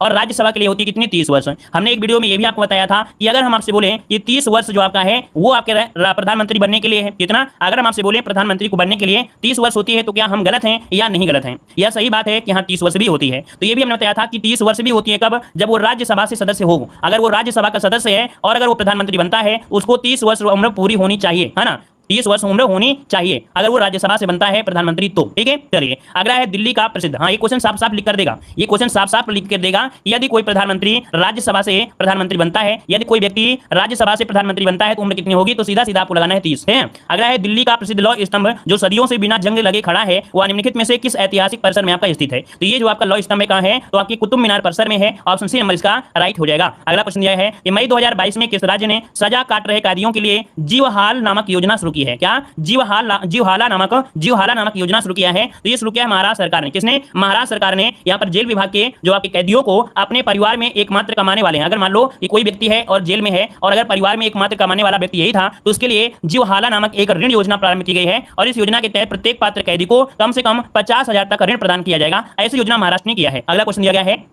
मई 2022 में भारतीय मूल के किस व्यक्ति को अमेरिकी फेडरल रिजर्व बैंक के निदेशक मंडल में शामिल कर लिया गया है? तो देखिए भारतीय मूल के किस व्यक्ति को है जो कि अमेरिकी फेडरल रिजर्व बैंक के निदेशक मंडल में शामिल किया गया है? इनका नाम है अरविंद कृष्ण। नाम क्या है? अरविंद कृष्ण, इसका आंसर नाम हो जाएगा। अगर हम आपसे पूछे कि सत्या नडेला का संबंध किससे है, आप बताइए। सत्या नडेला का आपने नाम सुना होगा, तो सत्या नडेला माइक्रोसॉफ्ट कंपनी के क्या है? सीईओ हैं। सीईओ है किसके? माइक्रोसॉफ्ट कंपनी के आपके हैं। ठीक है, अगर हम आपसे पूछे सुंदर पिचाई क्या है? सुंदर पिचाई क्या है? तो सुंदर पिचाई गूगल की पेरेंट कंपनी अल्फाबेट से आपके सीईओ हैं, है ना। चलिए यहाँ पर अगला क्वेश्चन दिया गया है, कह रहा आपसे निम्नलिखित में से किस राज्य ने हाल ही में अपना पहला स्पेस टेक फ्रेमवर्क लॉन्च किया है। निम्नलिखित में से किस राज्य ने हाल ही में अपना पहला स्पेस टेक फ्रेमवर्क लॉन्च किया है। तो ये है आपका बी नंबर आपका तेलंगाना है। ठीक है, तेलंगाना राज्य ने अपना पहला स्पेस टेक फ्रेमवर्क लॉन्च किया है। इसका उद्देश्य है कि स्वयं को अंतरिक्ष प्रौद्योगिकी के क्षेत्र में कह सकते हैं विकसित करना। ठीक है, अपने आप में अलग तरीके से यहाँ पर अपने अंतरिक्ष में जाने की या अंतरिक्ष प्रौद्योगिकी पर फोकस कर रहा है। अगला है भारतीय नौसेना एवं वायुसेना के जैव तकनीकी के विकास के लिए किस संस्था के साथ समझौता किया गया है। तो भारतीय नौसेना और वायुसेना ने इसके साथ विकास के लिए, तो यहाँ पर ऑप्शन हो जाएगा सी नंबर डीआरडीओ के साथ विकास के लिए यहाँ पर समझौता किया गया है। अगला दिया है कि किस देश ने हाल ही में परमाणु सक्षम अंतर महाद्वीपीय बैलिस्टिक मिसाइल सरमत का परीक्षण किया है। तो सरमत का परीक्षण किया है आपके रूस ने किया है दोस्तों। किसने किया है? रूस ने किया है, आपके 16 मई को किया है, याद रखिएगा। और एक पॉइंट आपका यहां से देखिए ऑप्शन आपका सी हो गया। अगला क्वेश्चन दिया गया है, कह रहा है आपसे कि राष्ट्रीय डेंगू दिवस कब मनाया जाता है। राष्ट्रीय डेंगू दिवस कब मनाते हैं? 64 का ऑप्शन देना है। चलिए, डेंगू इसे हड्डी तोड़ बुखार भी कहते हैं, है ना भाई, याद रखिएगा, इसे हड्डी तोड़ बुखार भी कहते हैं, जो कि एडीज जो आपका होता है। यहाँ पर आंसर सी नंबर आपके 16 मई, क्या 16 मई यहाँ पर आंसर हो जाएगा, यहाँ पर आपका सी नंबर है। अगला दिया गया है कि मई 2022 में त्रिपुरा के नए मुख्यमंत्री कौन बने? बताइए भाई, ये त्रिपुरा के नए मुख्यमंत्री जो बने हैं वो आपके कौन बने हैं मई 2022 में? इनका नाम है आपका मणिक साहा। क्या नाम है? मणिक साहा। इसका आंसर आपका याद रखिएगा कि विप्लव कुमार देव के स्थान पर भाजपा के राज्यसभा के सांसद हैं ये मणिक साहा, इन्होंने मुख्यमंत्री के रूप में शपथ ग्रहण कर लिया है ना। तो यहाँ पर आंसर क्या होगा? बी नंबर होगा। आप लोग विप्लव कुमार जो देव थे उनकी जगह आपके आ गए हैं मणिक साहा आ गए हैं, तो आपको ए नंबर नहीं लगाना है, आपको बी नंबर लगाना है। ये आपके मई 2022 को ऐसा परिवर्तन हुआ है ना। अगर मैं आपसे पूछे कि जो आपके प्रमोद सावंत हैं ये कौन है? प्रमोद सावंत जो हैं ये गोवा के मुख्यमंत्री हैं। कहां के हैं? तो आपके गोवा के मुख्यमंत्री, याद रखिएगा। आगे बढ़िए, कह रहे मई 2022 में पहले अतुल्य भारत अंतर्राष्ट्रीय क्रूज सम्मेलन 2022 का आयोजन कहां पर किया गया है? ये 2022 में पहले अतुल्य भारत अंतर्राष्ट्रीय क्रूज सम्मेलन है और इसका आयोजन जो हुआ है ये ऑप्शन डी हो जाएगा, मुंबई में किया गया है। कहां पर किया गया है दोस्तों? मुंबई में किया गया है। अगला क्वेश्चन दिया है, मई 2022 में केंद्र सरकार ने किसे केंद्रीय माध्यमिक शिक्षा बोर्ड अर्थात सीबीएसई का नया अध्यक्ष नियुक्त किया है? नया अध्यक्ष किसे नियुक्त किया है दोस्तों? हमने देखो इसको भी कई बार बताया है। यहाँ पर आपके वर्तमान में कौन क्या है इसका एक वीडियो बनाया था। तो देखो यहाँ पर आंसर क्या है? बी नंबर है निधि छिब्बर। क्या है भाई? निधि छिब्बर जो ऑप्शन है यहाँ पर आपका राइट आंसर हो जाएगा। ठीक है ना। चलिए, यहाँ पर देखो सेबी, आपका एक नाम सुना होगा सेबी। सेबी की पहली महिला अध्यक्ष कौन बनी है? सेबी की पहली महिला अध्यक्ष कौन है? तो माधवीपुरी बुच, है ना। ये जो आपकी माधुरी है, याद रखिए कि सेबी की पहली महिला अध्यक्ष के रूप में नियुक्त हुई है। ठीक है, आगे बढ़िए। क्वेश्चन दिया गया है कि मई 2022 में किसे फ्रांस का प्रधानमंत्री नियुक्त किया गया है? ये बताइए, फ्रांस का नया प्रधानमंत्री कौन है यहाँ पर मई 2022 में? तो इनका नाम है ऑप्शन यहाँ पर बनेगा क्या? यहाँ पर बनेगा D number Elizabeth burn. Elizabeth burn ये फ्रांस की प्रधानमंत्री नियुक्त किए गए हैं, ऑप्शन डी हो जाएगा। अगला क्वेश्चन आपसे यहाँ पर देखो दिया गया है, कह रहा आपसे मई 2022 में नियो बैंक ओपन देश का 100वां यूनिकॉर्न बन गया है, या किस शहर में स्थित है? तो मई 2022 में नियो बैंक ओपन देश का 100वां यूनिकॉर्न बन गया है और ये किस देश में है? तो ऑप्शन सी हो जाएगा बंगलुरु में है। कहां पर है? बंगलुरु, इसका ऑप्शन सी होगा। अगला है अंतर्राष्ट्रीय आर्द्रभूमि दिवस मनाया जाता है। अंतर्राष्ट्रीय आर्द्रभूमि दिवस मनाते हैं, ये कब मनाते हैं? तो याद रखिए दोस्तों, यहाँ पर आंसर भी हो जाएगा 2 फरवरी को। कब? 2 फरवरी को मनाया जाता है, याद रखिए 2 फरवरी को। पहला क्वेश्चन है कि आगरा और फतेहपुर सीकरी दोनों लंदन से बड़े हैं, यह कथन जो आपका दिया है वो किसने दिया है? तो देखो भाई, आप लोग कहते हैं अपने देश में है क्या? अपने देश में है क्या? तो देखो भाई, यहाँ पर आगरा और फतेहपुर सीकरी दोनों लंदन से बड़े हैं, ये एक कथन है भाई, याद रखिएगा। ये क्या है? कथन है। और इसका जो आंसर बनेगा यहाँ पर बनेगा कौन सा? ऑप्शन बनेगा आपका सी नंबर है, ये राल्फ फिच के द्वारा कहा गया है। ये याद रखिए अकबर के समय में आने वाला अंग्रेज यात्री था। ये जो आपका है ये अकबर के समय आने वाला एक आपका अंग्रेजी या अंग्रेज कह सकते हैं यात्री था, है ना। उन्होंने ही ये शब्द आपका कहा था, है ना। आगे बढ़ते हैं। क्वेश्चन दिया गया है कि मूरे देश का यात्री इब्न बतूता किसके शासनकाल में भारत आया था दोस्तों? यहाँ पर जो आंसर होगा राइट क्या हो जाएगा? तो चलिए जवाब दीजिए, आपका राइट आंसर क्या बनने वाला है? तो देखो, मूरे देश का यात्री अर्थात मोरक्को, क्या मोरक्को बोलेंगे, मूरे देश को मोरक्को बोलते हैं, तो आपका जवाब हो जाएगा मोहम्मद बिन तुगलक, जिसका ऑप्शन है बिल्कुल राइट हो जाएगा। और इसके बाद आगे बढ़ते हैं कि वो हर्ष के दरबार में हुएन सांग को एक दूत के रूप में किसने भेजा था? चलिए बताइएगा, हर्ष के दरबार में देखो आए थे हुएन सांग, हा से हर्षवर्धन और हा से हुएन सांग, है ना। और अगर आपसे गुप्त में पूछ ले, गुप्त समय में वो आपके दूसरे थे, है ना, वो क्योंकि वाले जिन्होंने लिखा था। यहाँ पर हुएन सांग जो आपका है ये एक दूत के रूप में किसने भेजा था? तो यहाँ पर हो जाएगा ऑप्शन डी, इनमें से कोई नहीं। तो आपके दिमाग में आया कि भैया जब इनमें से कोई नहीं तो कोई ना कोई तो आपका होगा, है ना। तो भैया इनमें से नाम है सी यूकी, इन्होंने लिखा भी था। तो यहाँ पर किसने भेजा था भाई, इसके बारे में कोई दिया नहीं है, लेकिन आयोग ने एक शब्द माना है जो ताई सुंग है। याद रखें, आयोग ने जो माना है इस क्वेश्चन का राइट आंसर है वो आपका ए माना है। वैसे शुद्धता आपका नहीं है, लेकिन आयोग ने इसको माना है, याद रखिएगा। ठीक है ना, हम आपको बता रहे हैं आयोग ने जो आंसर माना है वो आपको इसको माना है, ए नंबर आपका हो जाएगा। ठीक है ना। क्यों? इसलिए कि हुएन सांग किसी दूत के रूप में नहीं आया था। देखो हम आपको बता देते हैं कि जो हुएन सांग था वो कोई दूत के रूप में आया ही नहीं था, तो ये क्वेश्चन बनना ही नहीं चाहिए था। ये क्वेश्चन बनना ही नहीं चाहिए था क्योंकि ये दूत के रूप में नहीं आया था, बल्कि ये बौद्ध भिक्षु के रूप में भारत का भ्रमण करने आया था। क्या? बौद्ध भिक्षु के रूप में ये भारत का भ्रमण करने आया था, कोई दूत के रूप में नहीं आया था। इसी कारण आयोग ने इसका आंसर ए नंबर मान दिया है और कोई इसका लॉजिक नहीं है। ठीक है, आगे बढ़िए। कह रहा है सूची फर्स्ट को सूची सेकंड से सुमेलित करना है। यहाँ पर देखो दिया गया है आपके आचार्य जी दिए हैं और आपके उन्होंने कुछ सिद्धांत दिए हैं, जैसे लकुलीस ने जो सिद्धांत दिया है वो दिया है पशुपत का, पाशुपत का दिया है, तो इसका हो जाएगा पाशुपत, इसका 3। नागार्जुन ने शून्यवाद का प्रतिपादन किया, इसका हो जाएगा 2, क्या हो जाएगा 2 हो जाएगा। भद्रबाहु ने ये जैन सिद्धांत से आपके जुड़े हैं, तो आपके यहाँ पर 4 हो जाएगा। और गोसाल जो है ये आपके आजीवक संप्रदाय से जुड़े थे, तो यहाँ पर 1 हो जाएगा। तो आप लोगों को क्या करना है, इसको इसी प्रकार से स्क्रीनशॉट लेना है, इसी प्रकार से स्क्रीनशॉट लेना है, और इसी प्रकार से आपका 3 2 4 1 आंसर बनेगा। तो देखो भाई यहाँ पर 3 2 4 1 जो कि ऑप्शन बन गया है आपका बी नंबर, ठीक है। चलिए अगला दिया है, निम्नलिखित में से कौन शुक्ल यजुर्वेद की संहिता है, निम्नलिखित में से कौन शुक्ल यजुर्वेद की संहिता है 5 नंबर में। तो ये जो आपका दिया गया है वाजसनेयी, क्या है वाजसनेयी, वाजसनेयी ये यजुर्वेद का एक कर्मकांडी वेद है, क्या है यजुर्वेद का एक कर्मकांडी वेद है, जिसमें विभिन्न यज्ञों से संबंधित अनुष्ठान विधियों का उल्लेख भी आपको मिलता है। तो यहाँ पर जो आंसर है वो आपका ए नंबर इसका राइट हो जाएगा। अगला दिया है सूची फर्स्ट को सूची सेकंड से यहाँ पर सुमेलित करना है और आपको कोर्ट में बताना है, यहाँ पर आपका क्या हो जाएगा। अच्छा यार देखिए शुक्ल यजुर्वेद को देखो, यहाँ पर जो आपका एक शब्द दिया है जो आपका यजुर्वेद है, शुक्ल यजुर्वेद को हम लोग वाजसनेयी संहिता कहते हैं। डायरेक्ट याद रखिए शुक्ल यजुर्वेद को ही हम लोग वाजसनेयी कहते हैं, इसमें घूमने वाली कोई बात ही नहीं थी कि जो आपका शुक्ल यजुर्वेद है इसी को ही हम लोग वाजसनेयी कहते हैं, इसका दूसरा नाम था, बस ये आप समझ लीजिए, है ना। अगला बताइए सूची फर्स्ट को सूची सेकंड से सुमेलित करना है। चलिए तो देखो हम आपको बता देते हैं, इसके पास जो ऑप्शन दिए हैं कुछ इस प्रकार से दिए गए हैं। द रेगुलेटिंग एक्ट 1773 ये सर्वोच्च न्यायालय की स्थापना के लिए आया था। सर्वोच्च न्यायालय की स्थापना की अगर बात करें तो इसको मिला लीजिए यहाँ से, तो यहाँ पर आपका 4 हो गया। भारत परिषद अधिनियम ये सांप्रदायिक निर्वाचक मंडल का प्रारंभ हुआ था, कब 1909 में जो हुआ था वो सांप्रदायिक निर्वाचन मंडल का प्रारंभ हुआ था। तो प्रारंभ की अगर बात करें तो यहाँ पर हो जाएगा क्या, यहाँ पर 3rd हो जाएगा। और भारत सरकार 1919 जो आपका आया था, प्रांतों में द्वैध का प्रारंभ हुआ था, प्रांतों में द्वैध शासन का प्रारंभ हुआ, तो यहाँ पर आपका 2 हो गया। और भारत सरकार अधिनियम 1935 में प्रदेशों की स्वतंत्रता के लिए प्रावधान था, तो यहाँ पर देखिए जो आपका यहाँ पर 1 है वो इस प्रकार से 1 हो जाएगा। तो आपके पास बनेगा क्या, यहाँ पर बनेगा 4 3 2 1, क्या बनेगा 4 3 2 1 बनेगा। तो आपका आंसर क्या होगा, बी नंबर राइट हो गया दोस्तों, मिल गया। चलिए आगे बढ़ते हैं। क्वेश्चन दिया है कि कांग्रेस के त्रिपुरी अधिवेशन के पश्चात सुभाष चंद्र बोस दक्षिणपंथी का समस्त झगड़ा किस प्रश्न पर केंद्रित हो गया था। तो भैया यहाँ पर जो हो गया था कांग्रेस कार्यकारिणी समिति का गठन, कांग्रेस कार्यकारिणी समिति का गठन, यहाँ पर 7 का ऑप्शन नंबर राइट हो जाएगा। आगे बढ़ते क्वेश्चन दिया गया है कि चौरी चौरा किस जनपद में स्थित है, यहाँ पर आंसर आपका राइट क्या हो जाएगा। तो चौरी चौरा जो आपका है ये आपके है कहाँ पर, देखिए तो ये मिलता है आपके गोरखपुर में, कहाँ पर है गोरखपुर, जो ऑप्शन है यहाँ पर बी नंबर राइट हो जाएगा। और इसके बाद आगे बढ़ते हैं। क्वेश्चन दिया है निम्नलिखित क्रांतिकारियों में जीवन के अंत के प्रकार को बताना है, तो यहाँ पर बताइए कौन सा क्रांतिकारी किस प्रकार से यहाँ पर खत्म हुआ था। देखिए 9 नंबर में बताइए। तो देखो जतिन दास इन्होंने भूख हड़ताल कर दिया था, तो इनका आपका ये हो गए। चंद्रशेखर आजाद मुठभेड़ के दौरान ये मारे गए थे, है ना, तो यहाँ पर आपका 3 हो गया। भगत सिंह की बात करें तो भगत सिंह यहाँ पर फांसी दी गई थी, तो यहाँ पर 4 हो गया। कल्पना दास आजीवन कारावास में ही रही, तो यहाँ पर आपका 1 होगा। तो आपका जवाब हो गया 2 3 4 1। देखिए ऑप्शन मिल चुका है आपके सामने, बी नंबर राइट हो गया। अगला है सर्वेंट ऑफ इंडिया सोसाइटी के संस्थापक कौन था। चलिए दोस्तों बताइए कि सर्वेंट ऑफ इंडिया सोसाइटी का संस्थापक यहाँ पर कौन हो जाएगा। यहाँ पर जवाब अगर हम बात करें तो आप लोग जवाब दे सकते हैं भाई, आप लोगों के अंदर ऐसी क्षमता है कि आप लोग इस प्रश्न का जवाब तुरंत दे सकते हैं। ये है आपके जीके गोखले, क्या यहाँ पर जीके गोखले मतलब गोपाल कृष्ण गोखले ने 1905 में, क्या 1905 में भारत सेवक मंडल, है ना, की स्थापना किया, जिसका उद्देश्य था भारत सेवा के लिए प्रचार तैयार करना। ठीक है, तो आपका जवाब हो गया 80 नंबर। अगला क्वेश्चन दिया है सूची फर्स्ट को सूची सेकंड से यहाँ पर सुमेलित करना है। यहाँ पर देखो कुछ सागरी आपका दिया है और स्थान दिया गया है। तो देखो यहाँ पर दिया है एल्यूसियन, एल्यूसियन जो आपका एक प्रकार का एक गर्त है, क्या है ये एक प्रकार का गर्त है, ये महासागरी क्या है गर्त है। तो ये मिलता है उत्तरी प्रशांत महासागर में, कहाँ मिलता है उत्तरी प्रशांत महासागर में। इसका आपका 2 बन जाएगा। कार्मेडेकम, है ना, जो दिया है कार्मेडेक, कार्मेडेक जो मिलता है ये मिलता है दक्षिण प्रशांत महासागर में, इसका 3 हो जाएगा। सुंडा जो आपका है कहाँ पर है, तो हिंद महासागर में है, यहाँ पर देखिए आपका 1 हो गया। और जो आपका सैंडविच आपका है ये कहाँ मिलता है, तो आपके दक्षिण हिंद महासागर में, तो यहाँ पर हो जाएगा आपका 4 हो जाएगा। हमने यहाँ पर आपको बताया था, इसको एक पॉइंट याद रखिएगा कि जो हिंद महासागर में है वो आपके 2 आपके क्या है आपके गर्त हैं। एक ट्रिक बताया था आप लोगों को, हिजड़ा, क्या बताया था, हिजड़ा ट्रिक बताया था। हाथ से हो जाएगा हिंद महासागर, और वहां पर पहला आपका गर्त है जावा और दूसरा आपका है सुंडा, है ना, क्या है सुंडा और जावा, 2 आपके गर्त हैं आपके हिंद महासागर में। ठीक है ना। और यहाँ पर अगला क्वेश्चन है, अगला क्वेश्चन है भ्रू प्रॉपर्टी पर द्रव्यमान प्रतिशत के रूप में कौन सा एक सर्वाधिक मात्रा में पाया जाता है। द्रव्यमान मात्रा में दिया है तो आपके यहाँ पर देखिए ऑप्शन भी हो जाएगा आपका जो ऑक्सीजन है, क्या है ऑक्सीजन, इसका आंसर है राइट हो जाएगा। आपका लगभग 46.8% पाया जाता है। ठीक है, और सिलिकॉन जो होता है 27%, एल्यूमिनियम आपका 8%, लोहा 5%। अगला है बाण सागर परियोजना स्थित है। बाण सागर परियोजना है ये आपके कहाँ पर स्थित है दोस्तों, 13 का ऑप्शन दीजिएगा। ये आपकी सोन नदी पर है, कहाँ पर है सोन नदी, जो कि ऑप्शन है क्या, यहाँ पर आपका आंसर बनेगा आपका बी नंबर राइट हो जाएगा। और इस परियोजना का उद्देश्य जल शक्ति का उत्पादन करना। ये संयुक्त परियोजना है किसकी, ये संयुक्त परियोजना आपकी यूपी की है और आपकी किसकी है, बिहार और आपकी एमपी, यूपी बिहार और एमपी की संयुक्त परियोजना है, याद रखिएगा। आगे बढ़ते हैं। क्वेश्चन आपसे अगला पूछा गया है निम्नलिखित केंद्र शासित राज्यों में सबसे कम आपका नगरीकृत कौन सा है। सबसे कम नगरीकृत पूछा गया है, आपका जवाब इनमें से क्या होगा 15 नंबर में।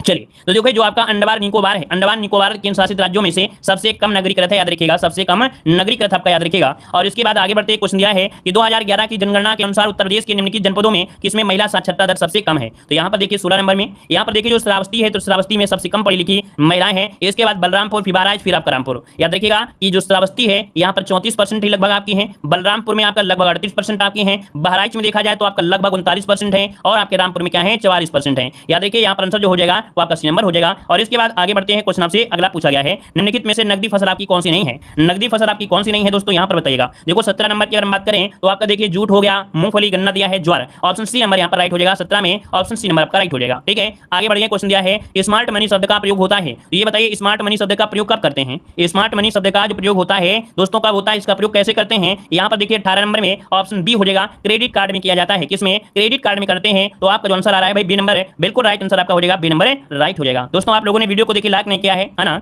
यहाँ पर देखिए जितने लोग भी यहाँ पर जुड़ गए एक बार सभी लोग भाई वीडियो को लाइक कर दीजिए, मजा आ जाएगा, है ना। सभी लोग जल्दी से एक बार वीडियो को लाइक कर दीजिए जिन लोगों ने लाइक नहीं किया है। और दूसरी बात, जो लोग पहली बार जुड़े हमारे चैनल पर उनको बता दें कि भाई लेखपाल की तो तैयारी चल ही रही थी, अब आप देख सकते हैं पीटी एग्जाम की भाकर तैयारी चल रही है, बेहतरीन तैयारी चल रही है। आपको हर एक प्रकाशन मिलेगा हमारे चैनल पर, कोई भी ऐसा प्रकाशन नहीं छूटेगा जो आपको नहीं मिले हमारे चैनल पर, और बहुत पहले मिलेगा। साथ में रिवीजन भी आपको कराया जाता है सुपरफास्ट तरीके से, तो चैनल को जरूर सब्सक्राइब कर लीजिएगा, ठीक है ना। यहाँ पर ऑप्शन बी हो गया। अगला बताइएगा, कह रहा मुद्रास्फीति की दरें किस सूचकांक पर आधारित होती हैं? मुद्रास्फीति की जो दरें होती हैं ये किस सूचकांक पर आधारित होती हैं? तो आपका जवाब क्या होगा? यहाँ पर देखिए ऑप्शन बी, आपके थोक मूल्य सूचकांक पर। किस पर? थोक मूल्य सूचकांक पर आधारित होती है। देखिए मुद्रास्फीति की जो दरें होती हैं, ठीक है ना। यहाँ पर देखो मुद्रास्फीति में वस्तुओं के मूल्य क्या होते हैं? बढ़ जाते हैं, और मुद्रा का जो मूल्य होता है वो गिर जाता है, याद रखिएगा। और जो मनी चल रही होती है प्रचलन में अपेक्षाकृत वो आपकी तीव्र रूप से बहुत ही कम आपकी चलायमान होती है। ठीक है, आगे बढ़िए, कह रहा है मुद्रा एवं वित्तीय मामलों में सरकार का वित्तीय अभिकर्ता और सलाहकार कौन है? मुद्रा एवं वित्तीय मामलों में सरकार का वित्तीय अभिकर्ता इनमें से कौन सा सलाहकार है 20 नंबर में? तो यहाँ पर देखिए ऑप्शन सी आपकी जो आरबीआई है, कौन है? जो आपकी भारतीय रिजर्व बैंक है,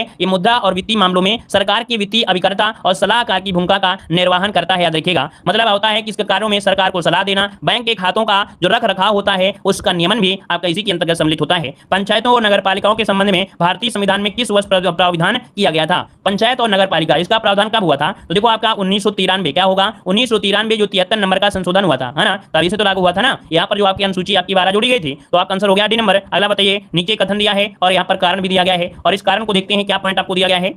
क्या आपसे कह रहा है कि केंद्रीय कानूनों का संविधान वैधता के संबंध में भारत के सर्वोच्च न्यायालय की अनन्य अधिकारिकता है। मतलब जो केंद्रीय कानूनों का संवैधानिक है या संविधान है, ये भारत के सर्वोच्च न्यायालय की अनन्य अधिकारिक है, तो उसी के अधिकार में आपके चलते हैं। सर्वोच्च न्यायालय भारतीय संविधान का एक संरक्षक है, बिल्कुल सही है, अर्थात यहाँ पर ए भी सही है और आर भी सही है। और जो सर्वोच्च न्यायालय है वही दिया गया सर्वोच्च न्यायालय के अनन्य अधिकारिकता, इसका मतलब है कि जो सर्वोच्च न्यायालय है वही क्या है? सबसे बड़ा है। तो इसका मतलब पहला भी पॉइंट जो आपका है फॉलो कर रहा है, तो पहला पॉइंट यहाँ पर हो जाएगा ए और आर दोनों सही है, आर ए की सही व्याख्या करता है ना, बिल्कुल सही व्याख्या किया है। अगला क्वेश्चन दिया है कि केंद्र और राज्यों के बीच वैधानिक शक्तियों का बंटवारा दिया हुआ है। जो केंद्र और राज्यों के बीच वैधानिक शक्तियां हैं, इनके बंटवारे का प्रावधान कहां मिलता है? तो आपकी 7वीं अनुसूची जो दी गई है उस पर आपकी शक्तियों का बंटवारा देखने को मिलता है, ऑप्शन सी होगा। अगला दिया है 42वें संविधान संशोधन द्वारा इस अनुच्छेद के माध्यम से श्रमिकों की प्रबंधन में भागीदारी सुनिश्चित की गई है। तो जो श्रमिक है, श्रमिकों के प्रबंधन की भागीदारी, ये आपके आर्टिकल नंबर 43 के ए में दिया गया है। किसमें? आर्टिकल नंबर 43 के ए के माध्यम से श्रमिकों की प्रबंधन में भागीदारी सुनिश्चित की गई है, ऑप्शन डी हो जाएगा। अगला है भारतीय संविधान का अनुच्छेद जो है ये क्या है? भारत एक राज्यों का क्या है? संघ है। भारत एक राज्यों का क्या है? संघ है, तो ऑप्शन पहला ही आपका राइट हो गया।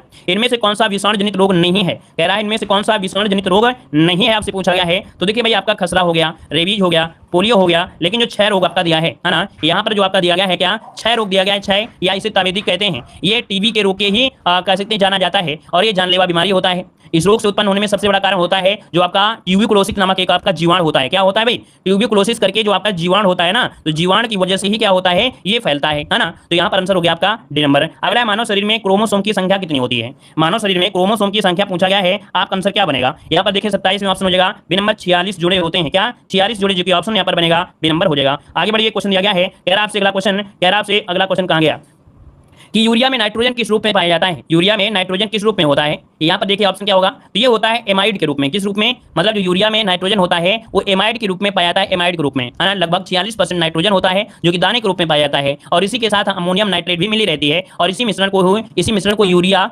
अमोनियम नाइट्रेट या UAN कहा जाता है। आगे बढ़ते हैं, क्वेश्चन क्या है, दूध का दही में परिवर्तन क्या होता है? दूध का दही में परिवर्तन क्या होता है भाई? किस कारण से आपका होता है? तो यहाँ पर देखो दिया है बैक्टीरिया द्वारा, विटामिन द्वारा, एंजाइम के द्वारा, या इनमें से कोई नहीं। तो भाई यहाँ पर देखो आप लोगों को धोखा दे दिया गया है, क्वेश्चन को घुमा दिया गया है। नहीं तो आपसे कहता रासायनिक परिवर्तन या भौतिक परिवर्तन, तो आप कहोगे रासायनिक परिवर्तन होने लगता है। किस वजह से? क्योंकि इसमें जीवाणु पैदा हो जाते हैं, दूध में सूक्ष्म जीवाणु पैदा हो जाते हैं, जिसके कारण दूध में किण्वन की प्रक्रिया आरंभ होती है और रासायनिक प्रक्रिया शुरू हो जाती है। तो आपका जवाब हो जाएगा ए नंबर राइट हो गया, है ना। अगला बताइएगा कि मथने के पश्चात क्रीम का दूध से अलग हो जाना यहाँ पर कौन सा कारण होता है? तो भाई आप लोग मट्ठा को भाए होंगे ना, मट्ठे को भाने में क्या होता है? क्रीम निकलती है, और क्रीम निकलती है तो इसका मतलब होता है कि यहाँ पर अपकेंद्रीय बल होता है। क्या? अपकेंद्रीय होता है दोस्तों, गुरुत्वाकर्षण नहीं होता है। गुरुत्वाकर्षण बल होता है तो फिर वो सीधा ऊपर भाग जाता है, दूध मट्ठा है ना, वो सीधा ऊपर आसमान भागता चला जाता। यहाँ पर अपकेंद्रीय केंद्रीय बल की वजह से क्या होता है, जो क्रीम होती है ऊपर आ जाती है, ठीक है। और यही अब केंद्रीय बल के कारण से जो आपकी वॉशिंग मशीन में कपड़े डाले जाते हैं, क्या वॉशिंग मशीन में जो कपड़े डाले जाते हैं, इसी क्रिया की वजह से जो कचरा होता है, मैल होता है ना, वो सब बाहर निकल आता है, कपड़ा अंदर ही रह जाता है, मतलब कपड़े से जो मैल होता है ना, कचरा होता है बाहर आ जाता है ना। आगे बढ़िए, क्वेश्चन दिया गया है, कह रहा है भारत की खोज की कृति है, भारत की खोज किसकी कृति है पूछा गया 36 नंबर में। तो ये कृति है आपके जवाहरलाल नेहरू, ऑप्शन बनेगा बी नंबर राइट हो जाएगा। अगला दिया गया है, प्रस्तुत विकल्पों में लोकोक्ति को पहचानना है। यहाँ पर लोकोक्ति जो आपकी है वो कौन सी है, चलिए 37 नंबर में। तो हमने बताया था मुहावरा में लगभग देखा जाए एक पहचान होती है, लेकिन 99% आपको बताते हैं कि हिंदी या कोई भी ट्रिक होती है 99% सही होती है, 1% गलत होती है। यहाँ पर लास्ट में अगर ना है, लास्ट में ना है, लास्ट में ना होती है मुहावरा होता है, और ना मिले ना तो आपको बताना है क्या, यहाँ पर नंबर हो गया आ बैल मुझे मार, ये लोकोक्ति है। लेकिन टेढ़ी उंगली से अचार निकलना, घाट घाट का जूस पीना और तिल का लड्डू बनना, ये आपके मुहावरे होते हैं। तो आपको लास्ट में याद रखिए, अगर ना शब्द आ जाता है तो 99% आपका क्या होगा, वो आपका मुहावरा होगा। आगे बढ़िए, क्वेश्चन दिया है, विधात्री शब्द का पुल्लिंग क्या होता है। विधात्री शब्द का पुल्लिंग पूछा है तो आप कहेंगे सर जी यहाँ पर विधाता होता है, क्यों, क्योंकि ता परिवर्तन त्रा हो जाता है, और जब त्रा यहाँ पर पहले दे दिया है तो आप ता लगा दीजिए, तो आपका जवाब डी हो गया। आगे बढ़िए, निम्नलिखित विकल्पों में से कौन सा कथन अशुद्ध दिया गया है, कौन सा कथन अशुद्ध दिया गया है। चलिए 39 वाले में देखिए, कह रहे मेरे पास समय कम है, अच्छी बात है। कल लोगों की भीड़ जमेगी, है ना, जमेगी, तो भाई ये तो गलत दिया गया है ना, मिल गया ना। यहाँ पर देखिए जो आपका पहला पॉइंट दिया है, बी नंबर आपको दिया गया है ना, ये गलत है, क्योंकि यहाँ पर कल लोगों की भीड़ क्या होगा, इकट्ठा होगी, क्या इकट्ठा होगी, ये होना चाहिए, ऑप्शन बी गलत हो गया। आगे बढ़िए, क्वेश्चन दिया गया है, यहाँ पर दिया है भावी का विलोम बताना है। भावी का विलोम क्या होता है, तो भावी का होता है अतीत होता है दोस्तों, क्या होता है, भावी का विलोम अतीत होता है, पूर्व का विलोम पश्चिम होता है, और भविष्य का विलोम भूत होता है। आगे बढ़ते हैं, क्वेश्चन दिया गया है, कह आपसे टेस्ट क्रिकेट में 13 शतक लगाने वाला प्रथम भारतीय क्रिकेटर आपका कौन सा है। चलिए देखिए, इन्होंने क्या किया है कि टेस्ट क्रिकेट में 13 शतक लगा दिया है, और इन खिलाड़ी का नाम भी बताइए क्या हो जाएगा, कौन थे भाई। यहाँ पर वीरेंद्र सहवाग थे या सुनील गावस्कर थे, कौन थे भाई, जवाब दीजिए। सभी लोगों के जवाब देखो आ रहे हैं, कुछ लोग यहाँ पर जवाब दे रहे हैं बी नंबर, और कुछ लोग जवाब दे रहे हैं यहाँ पर सी नंबर। तो आप बताइए कि आंसर को लॉक कर दे भाई, क्योंकि हमें नहीं पता, आप लोग बताइए सी नंबर। चलिए लॉक कर देते हैं, 41 नंबर का ऑप्शन सी हो जाएगा वीरेंद्र सहवाग। याद रखिए, मार्च 2004 में कहां पर, मुल्तान स्टेडियम, और पाकिस्तान के खिलाफ इन्होंने 300 रन बना दिया था, 309 रन बनाया था, याद रखिएगा, है ना। और ये उपलब्धि इनके नाम है, और विश्व के 18वें बल्लेबाज है, याद रखिएगा। फिर क्या हुआ 2008 में, फिर कारनामा दिखा दिया इन्होंने। 2008 में इन्होंने अफ्रीका के खिलाफ क्या किया, 319 रन बना डाला इन्होंने, 319 रन बना डाला, है ना। तो इसके लिए आपका जो आंसर है वो आपका सी हो जाएगा। आगे बढ़ते हैं, क्वेश्चन यह है कि वैश्विक स्तर पर प्रथम अंतर्राष्ट्रीय योग दिवस कब मनाया गया। तो विश्व स्तर पर प्रथम अंतर्राष्ट्रीय दिवस, चलिए अंतर्राष्ट्रीय योग दिवस दिया है, तो देखो 52 नंबर में क्या बनेगा, आपका भी हो जाएगा 21 जून 2015 को मनाया गया था, याद रखिएगा। आगे बढ़ते हैं, क्वेश्चन दिया है, निम्नलिखित में से किसके परिणाम स्वरूप पानी की गुणवत्ता में गिरावट आई है। तो पानी की गुणवत्ता में जो भाई आई है गिरावट किसकी वजह से, तो गंदे का पानी का सही से निपटारा न करना, वनों की कटाई, जल संसाधनों का गलत वितरण, अत्यधिक जनसंख्या। तो देखो यहाँ पर कह रहा है कि किसके परिणाम स्वरूप पानी की गुणवत्ता में गिरावट आई है, तो आप कहेंगे गुणवत्ता है आपके गंदे पानी का सही से निपटान, आंसर आपका हो गया। अगला क्वेश्चन है, कीमत झील और सुर सरोवर पक्षी अभ्यारण्य निम्नलिखित में से किस शहर के पास स्थित है। ये कीमत झील आपने सुना होगा, है ना, ये कीमत झील आपने सुना है कि नहीं, कीमत झील, ये सिकंदरा आपने सुना होगा, आगरा के पास है, तो यहाँ पर आंसर आपका हो जाएगा डी नंबर आगरा हो जाएगा। अगला क्वेश्चन है कि टी बोर्ड ऑफ इंडिया का मुख्य कार्यालय कहाँ पर स्थित है। टी बोर्ड ऑफ इंडिया, तो यहाँ पर देखिए ऑप्शन क्या होगा, आपका जवाब बनेगा क्या, आपके कोलकाता में है। टी बोर्ड ऑफ इंडिया का मुख्य कार्यालय कहाँ पर है, तो आपके कोलकाता में है, और इसकी स्थापना 1954 में की गई थी। कब, 1954 में की गई थी। आगे बढ़िए दोस्तों, क्वेश्चन दिया है, सूची फर्स्ट को सूची सेकंड से सुमेलित करना है,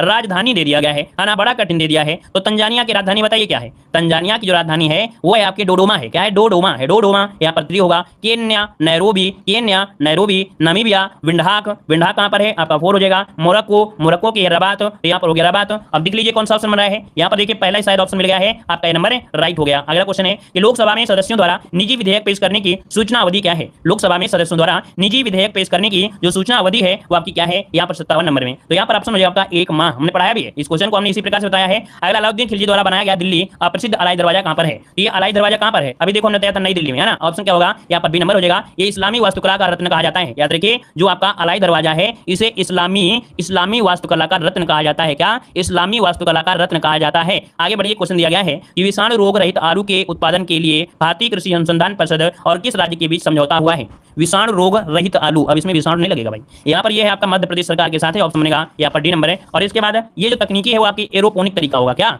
एरोपोनिक होगा, अर्थात हवा में यहाँ पर खेती की जाएगी, जिसके माध्यम से यहाँ पर क्या होगा, विषाणु रोग नहीं लगेंगे, ऑप्शन डी होगा। अगला क्वेश्चन दिया गया है 6 मई 2022 में केंद्र सरकार द्वारा जारी नागरिक पंजीकरण प्रणाली रिपोर्ट 2020 के अनुसार वर्ष 2020 में जन्म दर में कितनी कमी हुई है। जन्म दर में जो कमी हुई है वो आपकी 2.4% की क्या हुई है, आपकी कमी हुई है। तो ऑप्शन बनेगा आपका सी नंबर राइट हो जाएगा। साथ ही मृत्यु दर के मामले में देखा जाए तो यहाँ पर 6.2% की क्या हुई है, वृद्धि हुई है। याद रखिएगा कि जो मृत्यु दर है उसमें 6.2% की क्या हुई है, वृद्धि हुई है। सर्वाधिक मृत्यु दर आपकी कहाँ है, तो आपके यहाँ पर महाराष्ट्र, फिर आपका मणिपुर, ये आपकी मृत्यु दर आपकी है ना। यहाँ पर ऑल ओवर मृत्यु दर दिया गया है। आगे बढ़ते हैं, क्वेश्चन है कि मई मई 2022 में यूनान में आयोजित IWF जूनियर विश्व चैंपियन 2022 में किस भारतीय महिला ने देश के लिए पहली बार गोल्ड जीता है? चलिए, बच्चे में अगर बोल देता तो आप लोग एमपी बता देते भाई। बच्चे में अगर देखा जाता कि सबसे ज्यादा बच्चे कहां पर है तो मृत्यु दर है आपकी, तो आपके मध्य प्रदेश की थी, है ना। चलिए, यहाँ पर दिया है मई 2022 में यूनान में आयोजित IWF जूनियर विश्व चैंपियन 2022 में किस भारतीय महिला ने देश के लिए पहली बार गोल्ड जीता है? तो ये जीता है किसने? ऑप्शन बी, हर्षदा शरद गरुड़। हर्षदा शरद गरुड़ इसका जो ऑप्शन है यहाँ पर आपका बी नंबर राइट हो जाएगा, ठीक है। और इसके बाद आगे बढ़ते हैं। क्वेश्चन दिया गया है कह रहा आपसे मई 2022 में किस राज्य ने vehicle movement tracking system mobile app launch किया है? तो किस राज्य ने vehicle movement tracking system mobile app launch किया है? तो 62 का ऑप्शन है यहाँ पर क्या? सी नंबर आपके हरियाणा ने। क्या? हरियाणा जो ऑप्शन है आपका सी नंबर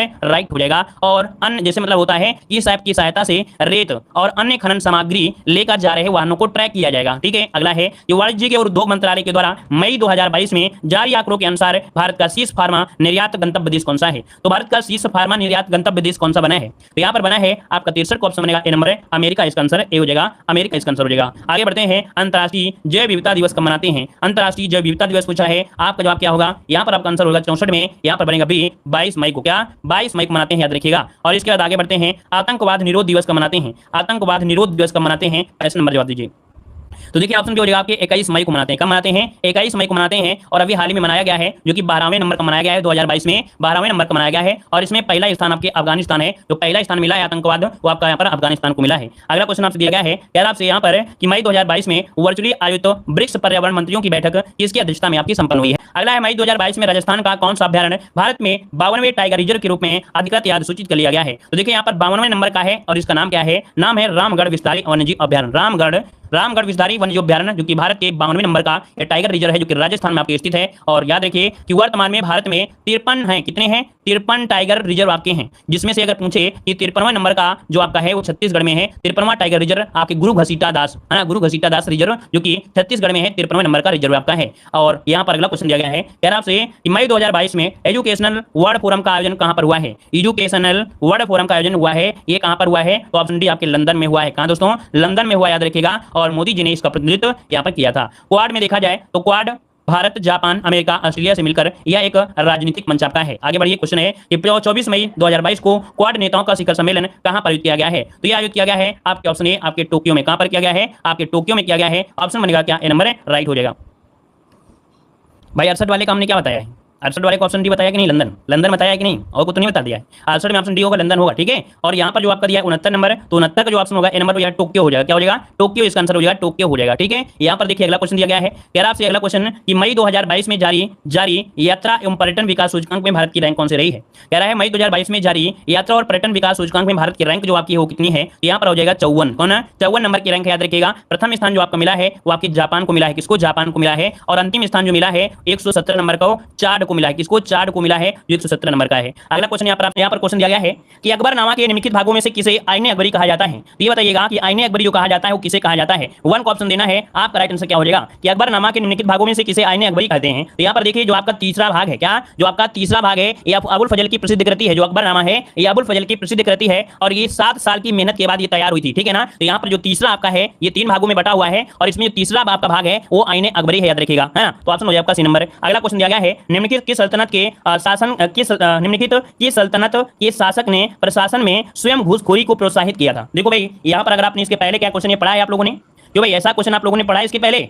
नहीं पढ़ा है तो आज पढ़ लीजिए और स्क्रीनशॉट भी इसका ले लीजिएगा। कह रहा है निम्नलिखित कौन सा सल्तनत काल में ऐसा शासक था जो स्वयं घूसखोरी को प्रोत्साहित किया था? तो यहाँ पर 2 का जो ऑप्शन है आपका सी हो जाएगा, फिरोज शाह तुगलक। क्या हो जाएगा? फिरोज शाह तुगलक जो आपका है यहाँ पर सी नंबर इसका राइट हो जाएगा, ठीक है। यहाँ पर एक कवि थे, ये कवि ने कहा है जो कि उनका नाम था अफीक। अफीक के अनुसार ये शब्द कहा गया, याद रखेगा। अफीक को ये शब्द कहा गया, याद रखेगा, ठीक है ना। ये वास्तविकता है कि नहीं, ये कवि के अनुसार ये जिक्र किया गया है। अफीक जो आपका थे घुड़सवार आपका था जो कि इसमें जिक्र किया है, ठीक है। यहाँ पर कोई घोड़ा खरीदने जाते थे तो यहाँ पर टका वगैरह होता था, घूस दिया करते थे, रिश्वत दिया करते थे, ठीक है ना, और अपने पास लिया करते थे। तो ये इस प्रकार का आपका है, तो ऑप्शन आपका सी होगा। अगला क्वेश्चन है सूची फर्स्ट को सूची सेकंड से यहाँ पर सुमेलित करना है। तो यहाँ पर देखो दिया गया है कि कुछ आपके काल है और काल के अनुसार आपके मंदिर दिए गए हैं। तो आपका देखिए आपका गुप्त काल मंदिर है, तो गुप्त काल का समय देखा जाए तो आपका जैसे आपका देवगढ़ का मंदिर है ना, क्या है? देवगढ़ का मंदिर है, देवगढ़ का है भाई, दूसरा है। चलिए मिलान कर लेंगे ज्यादा सही रहेगा। देखो यहाँ पर अगर हम देखा जाए आपका पॉइंट में तो जो गुप्त काल का है, गुप्त काल का है यहाँ पर देवगढ़ का, हाँ बिल्कुल सही है, देवगढ़ हो जाएगा 4 नंबर में। चंदेल की अगर हम बात करें तो चंदेल आपके देखिए आपका खजुराहो हो जाएगा 2 हो जाएगा। चालुक्य की अगर हम बात करें चालुक्य की तो यहाँ पर चालुक्य जो आपके वातापी बादामी से हैं और पल्लव जो आपके महाबलीपुरम से। तो देखिए यहाँ पर मिलान बन गया ना, यहाँ पर 3 और 1 हो गया, मतलब आपका जो ऑप्शन है आपका 4 2 3 1 आपका हो जाएगा। देखिए ऑप्शन बी नंबर आपका राइट हो गया। तो एक बार सभी लोग इसका स्क्रीनशॉट लीजिएगा क्योंकि क्वेश्चन कंफ्यूज कर सकता था, है ना। यहाँ पर आंसर आपका बी बनेगा। अगला क्वेश्चन दिया गया है ब्राह्मी लिपि को सर्वप्रथम किसने पढ़ा था? ब्राह्मी लिपि को सर्वप्रथम किसने पढ़ा था 4 नंबर में? यहाँ पर देखिए जो आपके जेम्स प्रिंसेस थे, कौन? जेम्स प्रिंसेस थे, इन्होंने सबसे पहले पढ़ा था। तो ऑप्शन क्या बनेगा? यहाँ पर डी नंबर आपका राइट हो जाएगा। आगे बढ़ते हैं, क्वेश्चन दिया है सूची फर्स्ट को सूची सेकंड के साथ क्या करना है? यहाँ पर मिलान करना है और मिलान करने के बाद यहाँ पर बताना है क्या सही दिया गया है और क्या गलत दिया गया है। तो देखो भाई यहाँ पर आपसे दिया गया है पॉइंट इस प्रकार से है, ऑप्शन देख लीजिए और ऑप्शन के अनुसार से यहाँ पर आंसर लगाइए। देखो भाई यहाँ पर ऋग्वेद आपका जो गायन होते हैं, ऋग्वेद का जो गायन करते हैं वो कौन करते हैं? तो यहाँ पर ये आपका ऐतरेय जो आपका दिया है, ऐतरेय मतलब आपका थर्ड आपका हो जाएगा।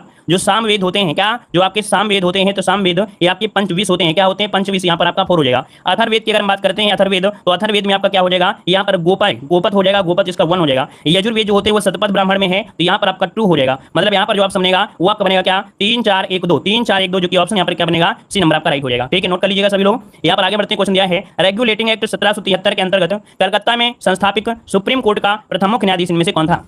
चलिए बताइएगा, रेगुलेटिंग एक्ट 1773 के अंतर्गत कलकत्ता में संस्थापित सुप्रीम कोर्ट का प्रथम मुख्य न्यायाधीश इनमें से कौन था 6 नंबर में? चलिए 6 का जवाब दीजिए सभी लोग भाई। यहाँ पर 6 नंबर में क्या बनेगा? यहाँ पर एलिजा एम्पे। कौन थे भाई? एलिजा एम्पे जो ऑप्शन है यहाँ पर सी नंबर आपका राइट हो जाएगा, है ना। चलिए यहाँ पर आगे बढ़ते हैं, क्वेश्चन आपसे पूछा है भू आंदोलन का सर्वप्रथम प्रारंभ किस राज्य में हुआ था? भू आंदोलन का सर्वप्रथम जो आपका कह सकते हैं ये प्रारंभ हुआ था वो कहाँ पर हुआ था? चलिए आपका जवाब क्या होगा 7 नंबर में। तो 7 का ऑप्शन हो जाएगा आंध्र प्रदेश में। कहाँ हुआ था? आंध्र प्रदेश, जिसका ऑप्शन है आपका राइट हो जाएगा, आंध्र प्रदेश में हो जाएगा, है ना। पोचमपल्ली जगह हमने बताया था, पोचमपल्ली जगह हमने बताया भी था। आगे बढ़ते हैं, क्वेश्चन दिया गया है गदर पार्टी की स्थापना हुई थी। गदर पार्टी की स्थापना हुई थी कहां पर है? तो देखो भाई आपके सैन फ्रांसिस्को, है ना, जो कि कहां पर है? आपके अमेरिका में है, जो कि ऑप्शन बनेगा क्या? यहां पर आपका जवाब बनेगा आपका डी नंबर राइट हो जाएगा। यहां पर देख सकते हैं कि लाला हरदयाल, है ना, सोहन सिंह भाकना और भी एक लोग और थे आपके जिनका नाम था तारक नाथ। तो ये लोगों ने मिलकर किया था, लेकिन संस्थापक के रूप में ज्यादा से ज्यादा आपको लाला हरदयाल को अधिक योगदान माना जाता है। तो ऑप्शन क्या हो जाएगा? यहाँ पर आपका डी नंबर हो गया। आगे बढ़ते हैं, क्या है निम्नलिखित में से सुमेलित करना है। यहाँ पर बताइए क्या सुमेलित है 9 नंबर में। चलिए यहाँ पर देखो दिया है भगत सिंह। भगत सिंह की अगर हम बात करते हैं तो देखो ये कहीं ना कहीं मरने से आपका जुड़ा हुआ है कि किसको किसने मारा है ना।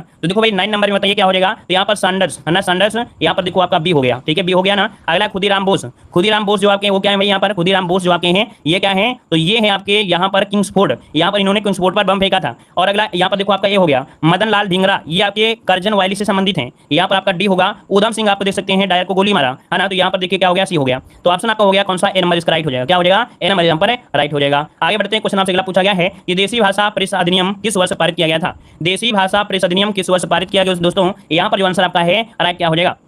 चलिए देखिए 10 की अगर बात करें तो ऑप्शन बनेगा डी नंबर है 1878 ईस्वी में। कब पारित किया था? तो 1878 में। अर्थात ये कह सकते हैं कि vernacular press act. Vernacular press act आपने नाम सुना होगा। यहाँ पर एक नया शब्द मिल गया देसी भाषा प्रेस, इसी को हम बोलते हैं वर्नाकुलर प्रेस एक्ट 1778, जो कि लॉर्ड लिटन के कार्यकाल में पारित हुआ था, है ना। और इसके माध्यम से सरकार ने भारतीय भाषा के जो समाचार पत्र थे अधिक नियंत्रण में लाने का प्रयत्न किया था, है ना। यहाँ पर राजद्रोही बना दिया था, लोगों को दंडित भी किया था। अगला दिया गया स्वेज नहर क्षेत्र में उत्तर से दक्षिण दिशा की ओर पड़ने वाले झीलों का क्रम बताना है। अर्थात स्वेज नहर में दिया है कि जैसे ही आप लोग उत्तर से दक्षिण की दिशा की ओर जाते हैं, क्या उत्तर से दक्षिण की दिशा की ओर जैसे जाते हैं तो कौन कौन से झीलों से आपको निपटना पड़ेगा? तो यहाँ पर देखो सबसे पहले यहाँ पर आपको देखो दिया गया है उत्तर से दक्षिण, अर्थात उत्तर कहाँ है? यहाँ पर है और दक्षिण यहाँ पर है। तो यहाँ पर आपका लेक मंजरा, ठीक है, लेक मंजरा, फिर लेक टिम्सा, ग्रेट विटर लेक और लिटिल विटर लेक। यहाँ पर जो ऑप्शन है आपका डी नंबर यहाँ पर हो जाएगा, वर्ल्ड ज्योग्राफी का है। ठीक है, और अगला क्वेश्चन आपसे दिया गया है क्या है निम्नलिखित में से कौन सा रूपांतरित चट्टानों का उदाहरण नहीं है?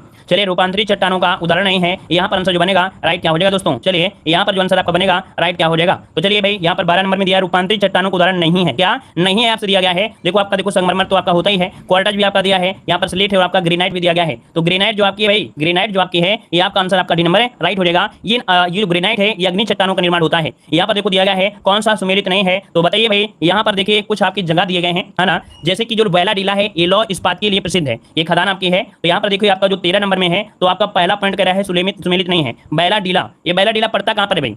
चलिए बैला डीला ये लौह इस्पात की खान है जो छत्तीसगढ़ में दंतेवाड़ा में है। छत्तीसगढ़ जो कि दंतेवाड़ा में है, छत्तीसगढ़ में आपकी है, ठीक है ना। तो आपका देखिए ये नंबर गलत हो गया, ठीक है ना। अब यहाँ पर देखो दिया गया केमानगुड़ी, है ना, क्या दिया है? केमानगुड़ी जो आपका दिया गया है कर्नाटक में आपका है, और इसके बाद संगभूमि झारखंड में है, और मयूरभंज आपके उड़ीसा में आपका लौह इस्पात के लिए जाने जाते हैं। तो ये सही है, ये सही है और ये सही है। ऑप्शन ए नंबर आपका जो था गलत दिया गया था। अगला है किशन गंगा एक सहायक नदी है। तो किशन गंगा एक सहायक नदी है, तो ये बताइए किसकी सहायक नदी है दोस्तों? यहाँ पर जो आंसर आपका बनेगा राइट क्या हो जाएगा? राइट आंसर की अगर हम बात करें तो आपका जो आंसर है यहाँ पर क्या बन जाएगा? चलिए तो देखिए यहाँ पर आपका जो आंसर है 14 नंबर में ऑप्शन सी हो जाएगा, झेलम नदी की है। किसकी है? झेलम, जिसका ऑप्शन है यहाँ पर सी नंबर है राइट हो जाएगा, झेलम इसका आंसर राइट हो जाएगा। आगे बढ़ते हैं, क्वेश्चन आपसे दिया गया है विश्व बैंक का मुख्य उद्देश्य क्या है? विश्व बैंक का मुख्य उद्देश्य इनमें से क्या है? विश्व बैंक का मतलब है क्या भाई? जो विश्व बैंक का जो उद्देश्य है क्या? इसका जवाब दीजिएगा। तो चलिए भाई यहाँ पर अगर हम बात करें तो आपका जवाब यहाँ पर 15 नंबर में बनेगा, सी नंबर है पुनर्निर्माण हेतु ऋण देना। क्या? पुनर्निर्माण हेतु ऋण देना, ऑप्शन यहाँ पर सी नंबर राइट हो जाएगा। यहाँ पर इस बैंक की स्थापना आपके 1944 में अमेरिका के ब्रिटेन वुड शहर में आपकी की गई थी, है ना। तो ये आपकी घोषणा हुई थी, इसके पश्चात 1945 में हुई थी, 44 में घोषणा हुई थी और 1945 में इसकी स्थापना हो गई थी, ठीक है ना। वाशिंगटन कहाँ पर है, मतलब इसका मुख्यालय कहाँ पर है? तो आपके वाशिंगटन में है, ठीक है ना। यहाँ पर सदस्य संख्या वर्तमान में 189 है। क्या? 189 है। और इसके बाद आगे बढ़ते हैं, क्वेश्चन दिया गया है कि 2011 की जनगणना के अनुसार निम्नलिखित में से किसकी ग्रामीण जनसंख्या सर्वाधिक है?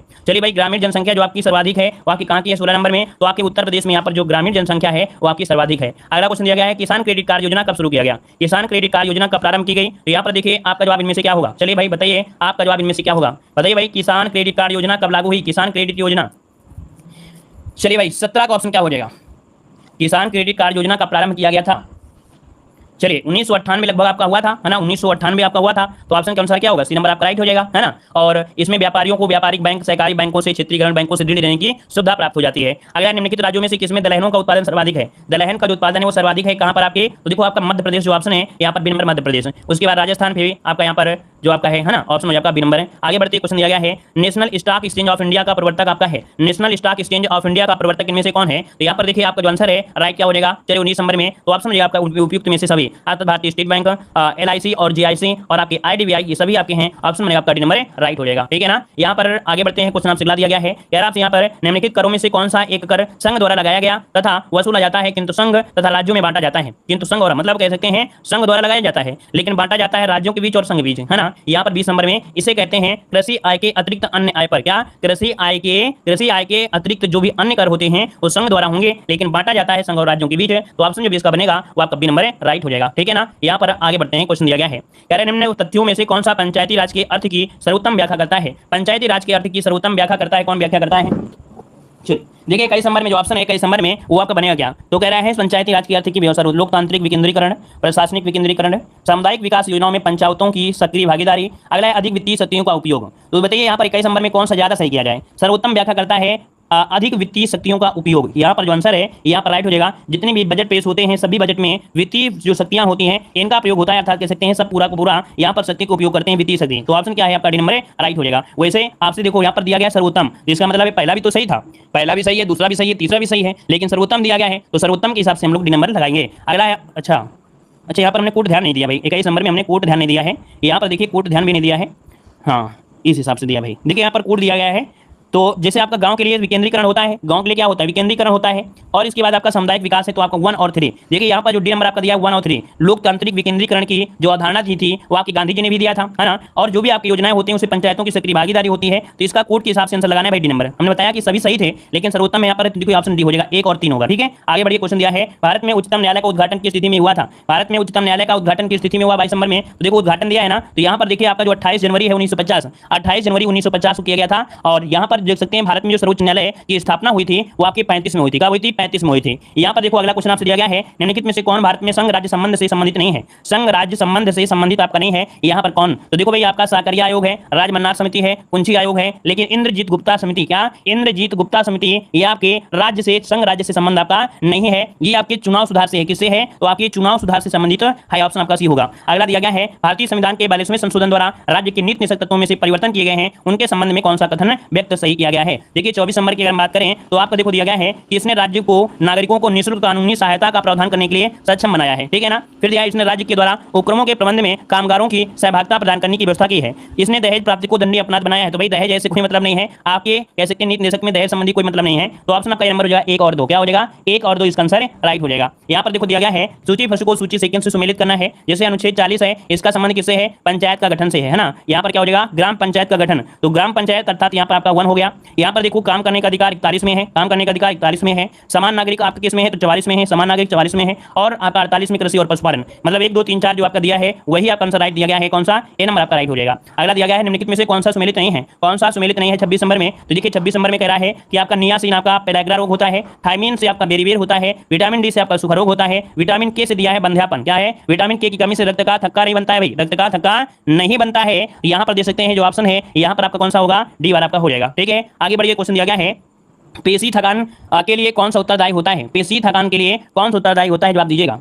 चलिए भाई, यहाँ पर देखिए 27 नंबर में तो ऑप्शन जो आपका यहाँ पर क्या होता है, बॉडी में लैक्टिक अम्ल जमा हो जाता है। क्या? बॉडी में जो लैक्टिक अम्ल जमा हो जाता है जिससे थकान महसूस होती है, तो ऑप्शन क्या बनेगा यहाँ पर? आपका आंसर बनेगा आपका डी नंबर हो जाएगा। क्लियर है ना भाई? सभी लोग वीडियो को भी लाइक करिएगा। जितने लोग यहाँ पर बाद में जुड़ गए हैं, बाद में जितने लोग जुड़े हैं सभी लोग दोस्तों यहाँ पर सभी लोग क्या करेंगे, वीडियो को लाइक जरूर करिएगा। और नए बिल्कुल आप जुड़े हैं, पहली बार हमारा वीडियो देख रहे हैं तो चैनल को सब्सक्राइब करिए। और हमने प्लेलिस्ट बना दिया है जहां पर हर एक प्रकार का मॉडल पेपर, हर एक प्रकार का मॉडल पेपर है यहाँ पर मिल जाएगा प्लेलिस्ट में। अगला दिया है कि द्रवीभूत पेट्रोलियम एलपीजी गैस मुख्य रूप से मिश्रण है, अर्थात जो आपका एलपीजी होता है इसमें क्या मिला होता है? एलपीजी में जो होता है प्रोपेन और ब्यूटेन होता है ना, तो ऑप्शन क्या हो जाएगा यहाँ पर? सी, प्रोपेन और ब्यूटेन हो जाएगा।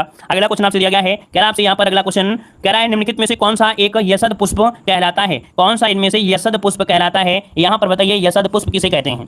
तो ये आपका होता है जो जिंक ऑक्साइड होता है। क्या? जो जिंक ऑक्साइड होता है इसे यशद पुष्प कहलाते हैं। मतलब इसका जो निर्माण होता है जिंक को हवा की उपस्थिति में तीव्र ज्वाला में जलाने पर होता है। याद रखिएगा, जिंक को हवा की उपस्थिति में तीव्र ज्वाला से जलाते हैं तो इसे यशद पुष्प का आपका कहते हैं। अगला दिया है वर्षा की बूंदें जो गोलाकार होती हैं क्यों होती हैं? तो यहाँ पर देखो पृष्ठ तनाव के कारण होती हैं। ऑप्शन बी हो जाएगा पृष्ठ तनाव, ऑप्शन बी होगा। अगला क्वेश्चन आपसे दिया गया है माखनलाल चतुर्वेदी को उनकी किस कृति रचना पर साहित्य अकादमी पुरस्कार मिला था?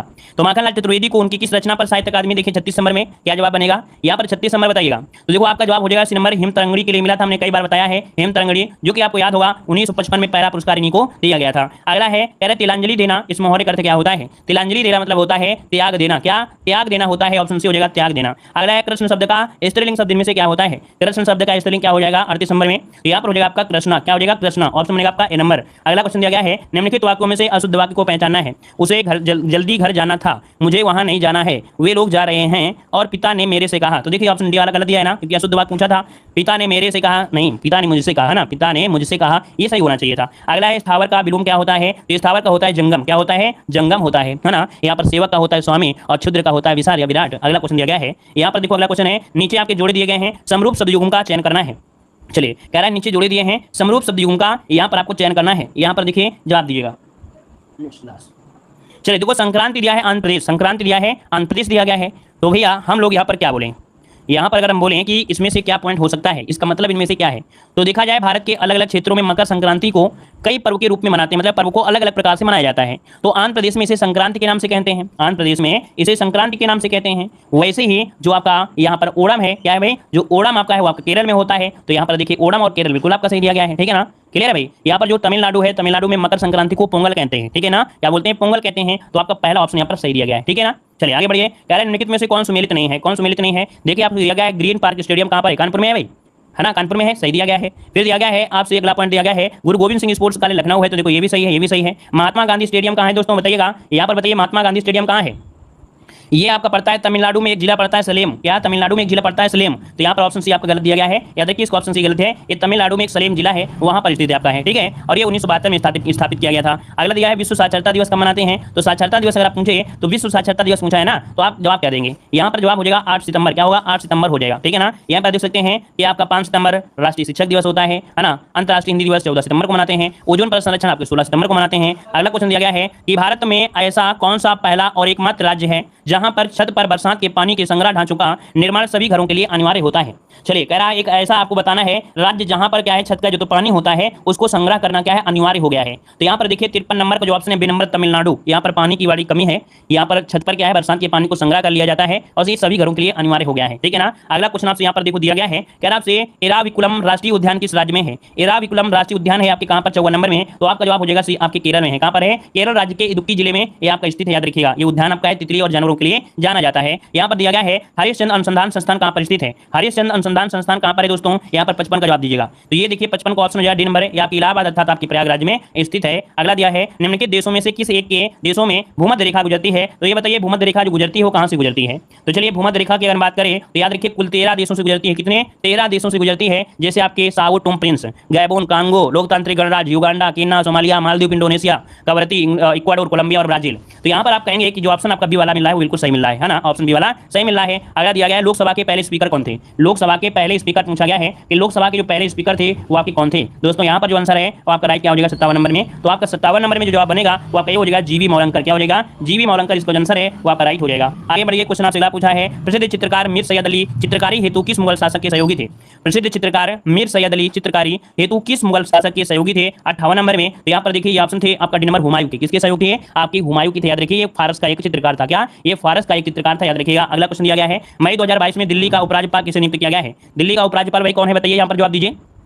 दिल्ली का जो उपराज्यपाल है भाई कौन है यहाँ पर बताइए, यहाँ पर 59 नंबर में। तो यहाँ पर देखिए विनय कुमार सक्सेना कौन बने हैं? विनय कुमार सक्सेना इसका जो आंसर है राइट हो जाएगा, याद रखिएगा, ठीक है ना। और इससे मतलब पहले इस पद पर जो थे अनिल बैजल थे। कौन है? अनिल बैजल हसीन जो थे इससे पहले आपके थे। यहाँ पर देखो दिया गया है कि मई 2022 में ऑस्ट्रेलिया का नया प्रधानमंत्री किसे बनाया गया है। तो ऑस्ट्रेलिया का नया प्रधानमंत्री है एंथनी अल्बासीन। कौन है यहाँ पर? एंथनी अल्बासीन, जो कि ऑप्शन आपका बी नंबर है राइट हो जाएगा। आगे बढ़िए, क्वेश्चन आपसे अगला पूछा गया है। यहाँ पर देखिए अगला क्वेश्चन दिया है मई 2022 में किस मंत्रालय ने जैविक अनुसंधान नियामक अनुमोदन पोर्टल लॉन्च कर दिया है। मई 2022 में किस मंत्रालय ने जैविक अनुसंधान नियामक अनुमोदन पोर्टल लॉन्च किया है। ये लॉन्च किया है विज्ञान और प्रौद्योगिकी मंत्रालय ने। विज्ञान और प्रौद्योगिकी जो ऑप्शन आपका यह है। अगला क्वेश्चन दिया गया है कि मई 2022 में शेख मोहम्मद बिन जायद अल नहान किस देश के नए राष्ट्रपति के रूप में पद ग्रहण यहाँ पर किया है। तो ये है आपके संयुक्त अरब अमीरात के हैं। ऑप्शन बी नंबर इसका राइट हो जाएगा। क्या हो जाएगा? यहाँ पर बी नंबर राइट हो जाएगा। और इसके बाद अगले क्वेश्चन दिया गया है यार मई 2022 में 8वां भारत मक्का शिखर सम्मेलन 2022 कहां पर आयोजित हुआ है। तो ये 2022 में 8वां भारत मक्का शिखर सम्मेलन हुआ है और ये हुआ है कहां पर? तो ऑप्शन डी हो जाएगा नई दिल्ली में। कहां हुआ है? आपके नई दिल्ली में है, याद रहेगा नई दिल्ली। अगला क्वेश्चन दिया है मई 2022 में किसी भारतीय उद्योग परिसंघ का नया अध्यक्ष नियुक्त किया गया है। भारतीय उद्योग परिसंघ का नया अध्यक्ष यहाँ पर बताइए क्या हो जाएगा। तो ये है आपके संजीव बजाज। कौन है भाई? संजीव बजाज इसका जो आंसर है यहाँ पर आपका ए नंबर राइट हो जाएगा, है ना। मतलब संजीव बजाज को भारतीय उद्योग परिसंघ अर्थात CII का नया यहाँ पर अध्यक्ष नियुक्त कर लिया गया है। और इन्होंने टाटा स्टील लिमिटेड के CEO है ना, CEO तथा MD टीवी नरेंद्र का स्थान ग्रहण किया इन्होंने। ठीक है, किसका? टीवी नरेंद्र का स्थान ग्रहण कर लिया है। यहाँ पर देखो अगला क्वेश्चन जो आपका ये है, इसकी स्थापना दिल्ली में हुई थी। याद रखिए कहां पर? दिल्ली में हुई थी। इसका मुख्यालय जो आपका है दिल्ली में है और 1895 में इसकी स्थापना हुई थी। 1895 में इसकी स्थापना हुई थी। अगला यहाँ पर देखो दिया गया है आपसे चर्चा में रही कौन सी योजना। कह रहा है मई 2022 में चर्चा में रही योजना श्रेष्ठ जी। क्या? श्रेष्ठ जी किस राज्य से संबंधित है। तो श्रेष्ठ जी ये जो संबंधित है किस राज्य से है। देखो दोस्तों यहाँ पर 65 का जो ऑप्शन है वापसी हो जाएगा एक गुजरात से। कहां से है? गुजरात से संबंधित है। और यहाँ पर जो आंसर है आपको बनेगा आपका सी नंबर। अगला क्वेश्चन दिया गया है मई 2022 में टाइम मैगजीन द्वारा जारी विश्व के 100 प्रतिष्ठित व्यक्तियों की सूची में कौन सा शामिल नहीं है। चलिए भाई यहाँ पर जो आपकी पत्रिका जारी हुई है ना टाइम्स मैगजीन की, तो 100 प्रतिष्ठित व्यक्तियों की सूची में कौन शामिल नहीं है 66 नंबर में। तो देखो भाई यहाँ पर गौतम अडानी भी हैं, जो बाइडेन भी हैं, व्लादिमीर आपका जेलेंस्की है, लेकिन नरेंद्र मोदी जी इस सूची में नहीं है। क्या? नरेंद्र मोदी जी जो आपके हैं इस सूची में नहीं है। याद रखिए यहाँ पर जो आंसर बनेगा वहां पर मोदी जी आपका हो जाएगा, मोदी जी बन जाएगा, ठीक है ना। आगे बढ़िए, क्वेश्चन दिया है मई 2022 में इंटरनेशनल बुकर पुरस्कार किन्हें प्रदान किया गया है। मई 2022 में इंटरनेशनल बुकर पुरस्कार किसे प्रदान किया गया है। यहाँ पर आंसर आपका क्या हो जाएगा। देखिए 67 के जो ऑप्शन है यहाँ पर नंबर हो जाएगा गीतांजलि श्री। क्या? गीतांजलि श्री ऑप्शन में आपका नंबर राइट हो जाएगा। अगला दिया गया है मई 2022 में विश्व का लंबा सस्पेंशन फुटब्रिज स्काई ब्रिज 721 जनता के लिए किस देश ने खोल दिया है। स्काई ब्रिज आपका है नाम है यहाँ पर देखिए कौन सा देश आपका है। तो देखिए 68 का जो ऑप्शन आपका भी हो जाएगा चेक गणराज्य के द्वारा खोला गया है। चेक गणराज्य ऑप्शन बनेगा यहाँ पर बी नंबर राइट हो जाएगा। और इस पुल ने गिनीज बुक में दर्ज जो नेपाल का आपका है, नेपाल का एक ब्रिज था जो कि गिनीज बुक में रिकॉर्ड था, बगलुंगा है ना, बगलुंग पर्वत फुटब्रिज था, इसका रिकॉर्ड भी इसने भी तोड़ दिया है जो कि स्काई ब्रिज 721 है। ठीक है, आगे बढ़ते हैं। मई 2022 में मां तुझे प्रणाम योजना पुनः किस राज्य ने शुरू कर दिया है। तो बताइए मां तुझे प्रणाम योजना किसने शुरू किया है। यहाँ पर देखिए ऑप्शन हो जाएगा मध्य प्रदेश। किसने? मध्य प्रदेश ने शुरुआत किया है। याद रखिएगा मध्य प्रदेश इसका आंसर है राइट हो जाएगा। अच्छा, इसका उद्देश्य इसके पहले आपकी चलाई गई थी 2013 में। कब? 2013 में। और ये उसका उद्देश्य है कि जो यात्राएं हैं ना, मतलब यात्राओं से संबंधित गतिविधियों में जो माध्यम से राज्य के युवाओं को देश की सीमाओं के प्रति आदर और समर्पण का भाव विकसित करना है। अगला है मई 2022 में किस राज्य में इंटरनेशनल टोमेटो कॉन्क्लेव 2022 का आयोजन किया गया है। कह रहा है मई 2022 में किस राज्य में इंटरनेशनल टोमेटो कॉन्क्लेव 2022 का आयोजन किया गया है। ये आपके कहां पर किया गया है। यहाँ पर आंसर जो बनेगा राइट क्या हो जाएगा, इसका आंसर क्या हो जाएगा। देखिए 70 नंबर का जो ऑप्शन डी हो जाएगा मध्य प्रदेश में। कहां पर किया गया है? आपके मध्य प्रदेश। पहला क्वेश्चन दिया है कह रहा से कि किस मुगल सेना नायक के साथ शिवाजी ने पुरंदर की संधि पर हस्ताक्षर किया था। तो देखो भाई एक पॉइंट होता है कि पुरंदर की जो संधि है इस पर जो हस्ताक्षर किए गए थे वो आपके कब किए गए थे। तो आपका जो आंसर बनेगा यहाँ पर क्या हो जाएगा, आपके ऑप्शन जगह जो आंसर ये दिया है जयसिंह, और कब हुए थे 1665 में। दो डेट पूछेगा, एक तो पूछेगा शिवाजी की जो पुरंदर की संधि हुई थी किसके साथ, जयसिंह के साथ हुई थी, और दूसरा इस भी पूछेगा, इस भी आपको बता देना है जून 1665। क्या 1665 भाई होगा, हो सकता है गलती से क्या निकला है 19, तो 19 नहीं 1665 आपका है, याद रखिएगा। ठीक है, यहाँ पर देखो इस संधि में क्या हुआ था कि शिवाजी ने अपने 23 किले, क्या 23 किले आपको दे दिया था, उनको दे दिया था। 4 लाख हुंड जो कि वालसी गाय की भूमि मुगलों को दे दिया था, ठीक है ना, और भी कई चीजें थी, 5,000 घुड़सवार भी, मतलब बहुत चीजें उन्होंने देना पड़ गया था। यहाँ पर आगे बढ़ते हैं, क्वेश्चन दिया गया है निम्नलिखित युग्मों में से कौन सा सम्मिलित नहीं है। देखो भाई यहाँ पर दिया गया है आपका स्थल और आपका स्थापत्य। तो देखो दिल्ली में दिया गया है, दिल्ली में है आपका कुंवर उल इस्लाम, ये भाई दिल्ली में है। कहां पर है आपके दिल्ली दिल्ली में है, ये दिल्ली में पहला एक पॉइंट आपका क्या हो गया, गलत हो गया। जौनपुर आपका है अटाला मस्जिद, है ना, मारवा जहाज महल और गुलबर्गा जामा मस्जिद। ये भी याद रखना कि जो जहाज महल है कहां पर है, आपके मालवा में है, तो ऑप्शन ए नंबर ये गलत दिया गया था। आगे बढ़िए, सूची फर्स्ट को सूची सेकंड से क्या करना है, आपको सम्मिलित करना है। ये बताइए अष्टाध्याय जो लिखा है किसने लिखा है, एक बुक आनी है, एक बुक भी आपकी आनी है, ये भी याद रखिएगा, एक बुक आपकी आनी ही आनी है और बिल्कुल नॉर्मल आएगी जैसे कि आपको दिया गया है। तो अष्टाध्याय ये क्या है, यहाँ पर पाणिनि है, यहाँ पर पाणिनि हो गया आपका क्या, यहाँ पर 4 हो गया। महाभाष्य, महाभाष्य जो कि पतंजलि जी कहाँ है, यहाँ पर ऑप्शन थर्ड में है। निरुक्त, यहाँ पर निरुक्ति जो कि आपका यास्क के द्वारा है, यास्क जो कि आपका ए है, और वार्तिक जो आपके हैं कात्यायन, क्या है कात्यायन, इसका आपका 2 होगा। तो भैया देखिए आपके पास हमने ऑप्शन को मिला दिया है, एक बार स्क्रीनशॉट सभी लोग लीजिएगा, अपनी कॉपी बनाइए और अपनी कॉपी में बेहतरीन तरीके से इन्हें ऐड करिएगा। आगे बढ़िए, क्वेश्चन दिया गया है, कह रहा है आपसे निम्नलिखित में से मौर्य शासक बौद्ध धर्म के अनुयायी कौन थे। कह रहा है निम्नलिखित मौर्य शासक बौद्ध धर्म के अनुयायी में से जो आपके थे कौन थे। 4 का जवाब देना है, आपका जवाब इनमें से क्या होगा। चलिए दोस्तों जवाब दीजिए, यहाँ पर आंसर होगा क्या होगा 4 नंबर में। तो यहाँ पर देखिए आपका जो दिया गया है बौद्ध धर्म के अनुयायी में, तो भैया अशोक भी थे। अशोक के बाद यहाँ पर देखिए जो दशरथ है, क्या है दशरथ है, तो यहाँ पर इसका बनेगा ऑप्शन डी 2 और 4। क्या बनेगा 2 और 4 जो है ये ऑप्शन बिल्कुल राइट हो जाएगा, ठीक है ना। चलिए यहाँ पर आगे बढ़ते हैं, क्वेश्चन आपसे है, कह रहा शतपथ ब्राह्मण संबंधित है। शतपथ ब्राह्मण संबंधित है, ये आपके किससे संबंधित है 5 नंबर में। तो कहोगे सर जी ये यजुर्वेद से है, किसे है, यजुर्वेद से संबंधित है, इसका जो ऑप्शन है यहाँ पर बी नंबर राइट हो जाएगा। मतलब जो पंडित पवित्र ग्रंथ में धर्म अनुष्ठान की व्याख्या भी की जाती है, ऑप्शन बी होगा। अगला क्वेश्चन दिया गया है, सिविल सेवा के लिए प्रतिस्पर्धी परीक्षा की व्यवस्था सिद्धांत रूप में वर्ष में स्वीकार की गई थी। ये बताइए सिविल सेवा परीक्षा जो शुरुआत की गई थी कब से की गई थी। यहाँ पर जो आंसर है आपका बी हो जाएगा 1853। 1853 जो कि ऑप्शन यहाँ पर बी नंबर राइट हो जाएगा। क्लियर है। आगे बढ़िए, क्वेश्चन दिया गया है कि स्वतंत्रता संग्राम के दौरान वरुणा असफली एक भूमिगति गतिविधि प्रमुख आयोजक थी। ये बताइए भूमिगति प्रमुख आयोजक थी तो कौन से यहाँ पर है, यहाँ पर 7 का ऑप्शन बनेगा सी नंबर। भारत छोड़ो आंदोलन में एक भूमिगति के प्रमुख रूप में आयोजक थी, इसका ऑप्शन सी नंबर राइट हो जाएगा। ठीक है, यहाँ पर देख सकते हैं कि याद होगा कि जब भारत छोड़ो आंदोलन है तो उसमें सभी बड़े नेताओं को और क्रांतिकारियों को गिरफ्तार कर लिया गया था और गिरफ्तारी के बाद भूमिगत रहते हुए इस आंदोलन का नेतृत्व प्रदान करने वाली है ना यहाँ पर यही थी। और याद रखिए मुंबई के गोलियारा मैदान में कांग्रेस का झंडा भी फहराया था, मुंबई के गोलियारा मैदान में कांग्रेस का झंडा भी फहराया था। आगे बढ़िए, क्वेश्चन दिया गया है सुभाष चंद्र बोस ने स्वतंत्र भारत की सरकार का उद्घाटन कहां पर किया था।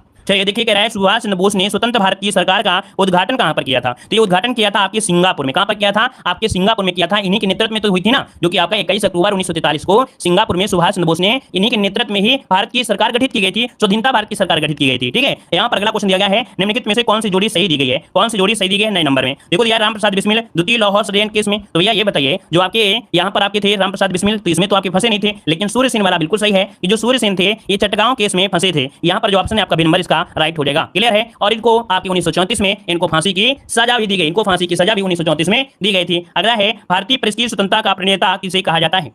चलिए दोस्तों, यहाँ पर जवाब देना है, आपका आंसर क्या होगा। भारतीय प्रेस की स्वतंत्रता का जो प्रणेता है किसे कहा जाता है, यहाँ पर आंसर क्या हो जाएगा। दोस्तों अगर आपको वीडियो अच्छा लग रहा है ना, अगर अच्छा लग रहा है तभी वीडियो को लाइक करिएगा, अन्यथा लाइक मत करिएगा। ठीक है ना भाई, अगर आपको अच्छा लग रहा है तो अभी लाइक करिएगा, ऐसे लाइक मत करिएगा। चलिए 10 का जो ऑप्शन है क्या हो जाएगा, यहाँ पर बी नंबर चार्ल्स मेट का, क्या चार्ल्स मेट का जो ऑप्शन है यहाँ पर बी नंबर राइट हो जाएगा। अगला क्वेश्चन दिया गया है, संयुक्त राज्य अमेरिका के दक्षिणी कैलिफोर्निया में मृत घाटी जो उदाहरण है ये किसका उदाहरण ये पूछा गया है। तो देखो यहाँ पर जो आंसर है ये एक रिफ्ट घाटी है। क्या है, ये रिफ्ट घाटी है। देखिएगा जो कैलिफोर्निया में मृत घाटी है ये रिफ्ट घाटी, इसका जो ऑप्शन है यहाँ पर डी नंबर राइट हो जाएगा। आगे बढ़िए, क्वेश्चन दिया गया है, फ्रांस तथा स्पेन के बीच सीमा बनाने वाला जो पर्वत है वो आपका कौन सा है। देखो फ्रांस और स्पेन के बीच जो सीमा बनाने वाला ये पर्वत है आपका कौन सा है। तो देखो भाई यहाँ पर 12 नंबर में क्या बनेगा, 12 नंबर में जो बनेगा डी हो जाएगा आपका पेरिनीज। क्या है भाई, पेरिनीज। यहाँ पर नोट कर लीजिएगा कि फ्रांस और स्पेन के बीच पेरिनीज नामक एक पर्वत है जिसकी सीमा रेखा बनाता है, अर्थात मान्य है, ऑप्शन डी। अगला क्वेश्चन दिया गया है, निम्नलिखित देशों में किसके पास विश्व का सर्वाधिक बॉक्साइट का भंडार आपका है। तो देखा जाए यहाँ पर अपडेट के अनुसार यहाँ पर जो है आपका बॉक्साइट कहाँ पर है, 13 नंबर में।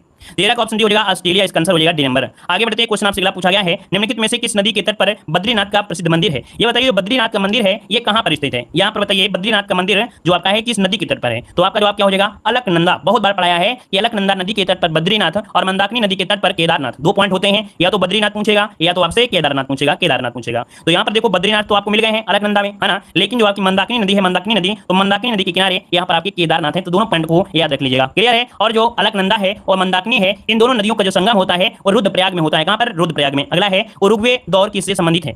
चलिए उरुग्वे दौर किससे संबंधित है, 15 नंबर में। तो देखो यहाँ पर जो आंसर है आपका हो जाएगा WTO से जुड़ा है। क्या WTO से जुड़ा है। आपके 1994 को 123 देशों के वाणिज्यिक मंत्रियों ने मारा केस में उरुग्वे में क्या किया था, एक फाइनल एक्ट आपका किया था, उसमें हस्ताक्षर किए थे। ठीक है, तो यहाँ पर जो आंसर है आपका हो जाएगा WTO हो जाएगा। यहाँ पर अगला क्वेश्चन दिया है कि 2011 जनगणना के अनुसार निम्नलिखित में से किस राज्य में जनसंख्या में कमी आई है। 2011 की जनगणना के अनुसार है दोस्तों यहाँ पर 16 नंबर में।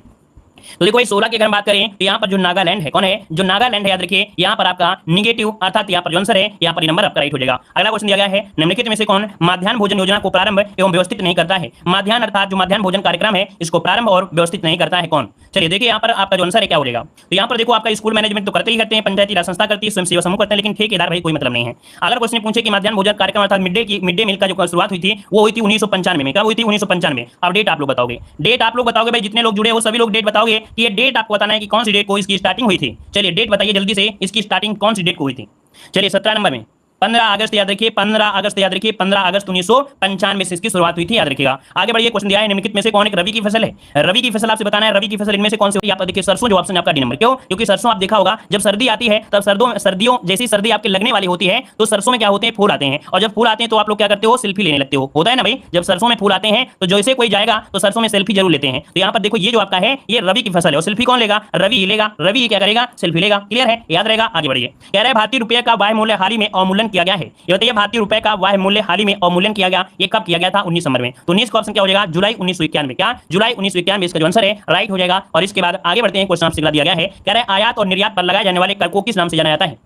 चलिए यार, आपसे आयात एवं निर्यात पर लगाए जाने वाले कर को किस नाम से जानते हैं। तो ये कर होता है जिसे हम लोग सीमा कर कहते हैं दोस्तों। क्या कहते हैं, सीमा कर कहते हैं। इसका जो ऑप्शन है यहाँ पर आपका सी नंबर है राइट हो जाएगा। और इसके बाद आगे बढ़ते हैं, क्वेश्चन आपसे दिया है, संविधान की 11वीं अनुसूची के अनुसार पंचायत के क्षेत्राधिकार में कुल कितने विषयों को रखा गया है। जो पंचायत क्षेत्र है इसमें कितने विषय समाहित हैं, जवाब दीजिए कितने लोग यहाँ पर दे सकते हैं। और इस क्वेश्चन को तो भाई लगभग सभी दे सकते हैं। यहाँ पर जो ऑप्शन है सी नंबर आपका 29, क्या हो जाएगा 29 जो ऑप्शन है यहाँ पर सी नंबर राइट हो जाएगा। अगला क्वेश्चन दिया है, भारतीय संविधान तदर्थ न्यायाधीशों की नियुक्ति की व्यवस्था करता है। तो भारतीय संविधान में तदर्थ न्यायाधीशों की नियुक्ति की जो व्यवस्था करता है वो कौन करता है 22 नंबर में। तो यहाँ पर देखिए जो आपका है सर्वोच्च न्यायालय। क्या जो आपका सर्वोच्च न्यायालय है यहाँ पर जो आंसर ये नंबर हो जाएगा। मतलब ये कह सकते हैं कि किसी समय उच्चतम न्यायालय के सत्र को आयोजित करने या चालू करने के लिए एक उच्च न्यायालय के न्यायाधीशों की गणपूर्ति द्वारा उनकी किए गए निर्देश पर राष्ट्रपति की पूर्ण सहमति से ही ये आपका क्या होता है, इनकी नियुक्ति होती है। तो ऑप्शन ए नंबर हो जाएगा। अगला दिया गया है कि केंद्र राज्य संबंध पर डॉक्टर पीवी राजमन्नाथ समिति गठित की गई थी। ये बताइए केंद्र राज्य संबंध पर डॉक्टर पीवी राजमन्नाथ समिति गठित की गई थी, इसके द्वारा की गई थी। तो ये की गई थी तमिलनाडु। क्या हो जाएगा, तमिलनाडु। नाम ही लगा है आपका मन्नार, अर्थात जो ऑप्शन नंबर है आपका तमिलनाडु। अगला बताइए, क्वेश्चन दिया गया है कि समान कार्य के लिए समान वेतन भारत के संविधान में सुनिश्चित किया गया है। समान कार्य के लिए समान वेतन, चाहे